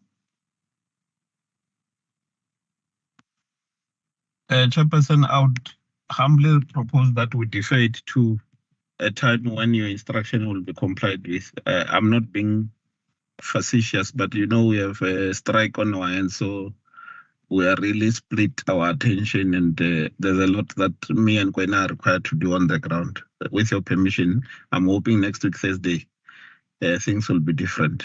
Thank you. All right, thanks, colleagues. Meeting adjourned. Thank you, Chair and colleagues. Lunch is served. Thank you. Thanks, Chair. We shall have lunch at the regions. Lunch is served in the Ntabiseng's office, colleagues. Thank you. See you there. Okay, bye. Thank you. Bye. On my way there.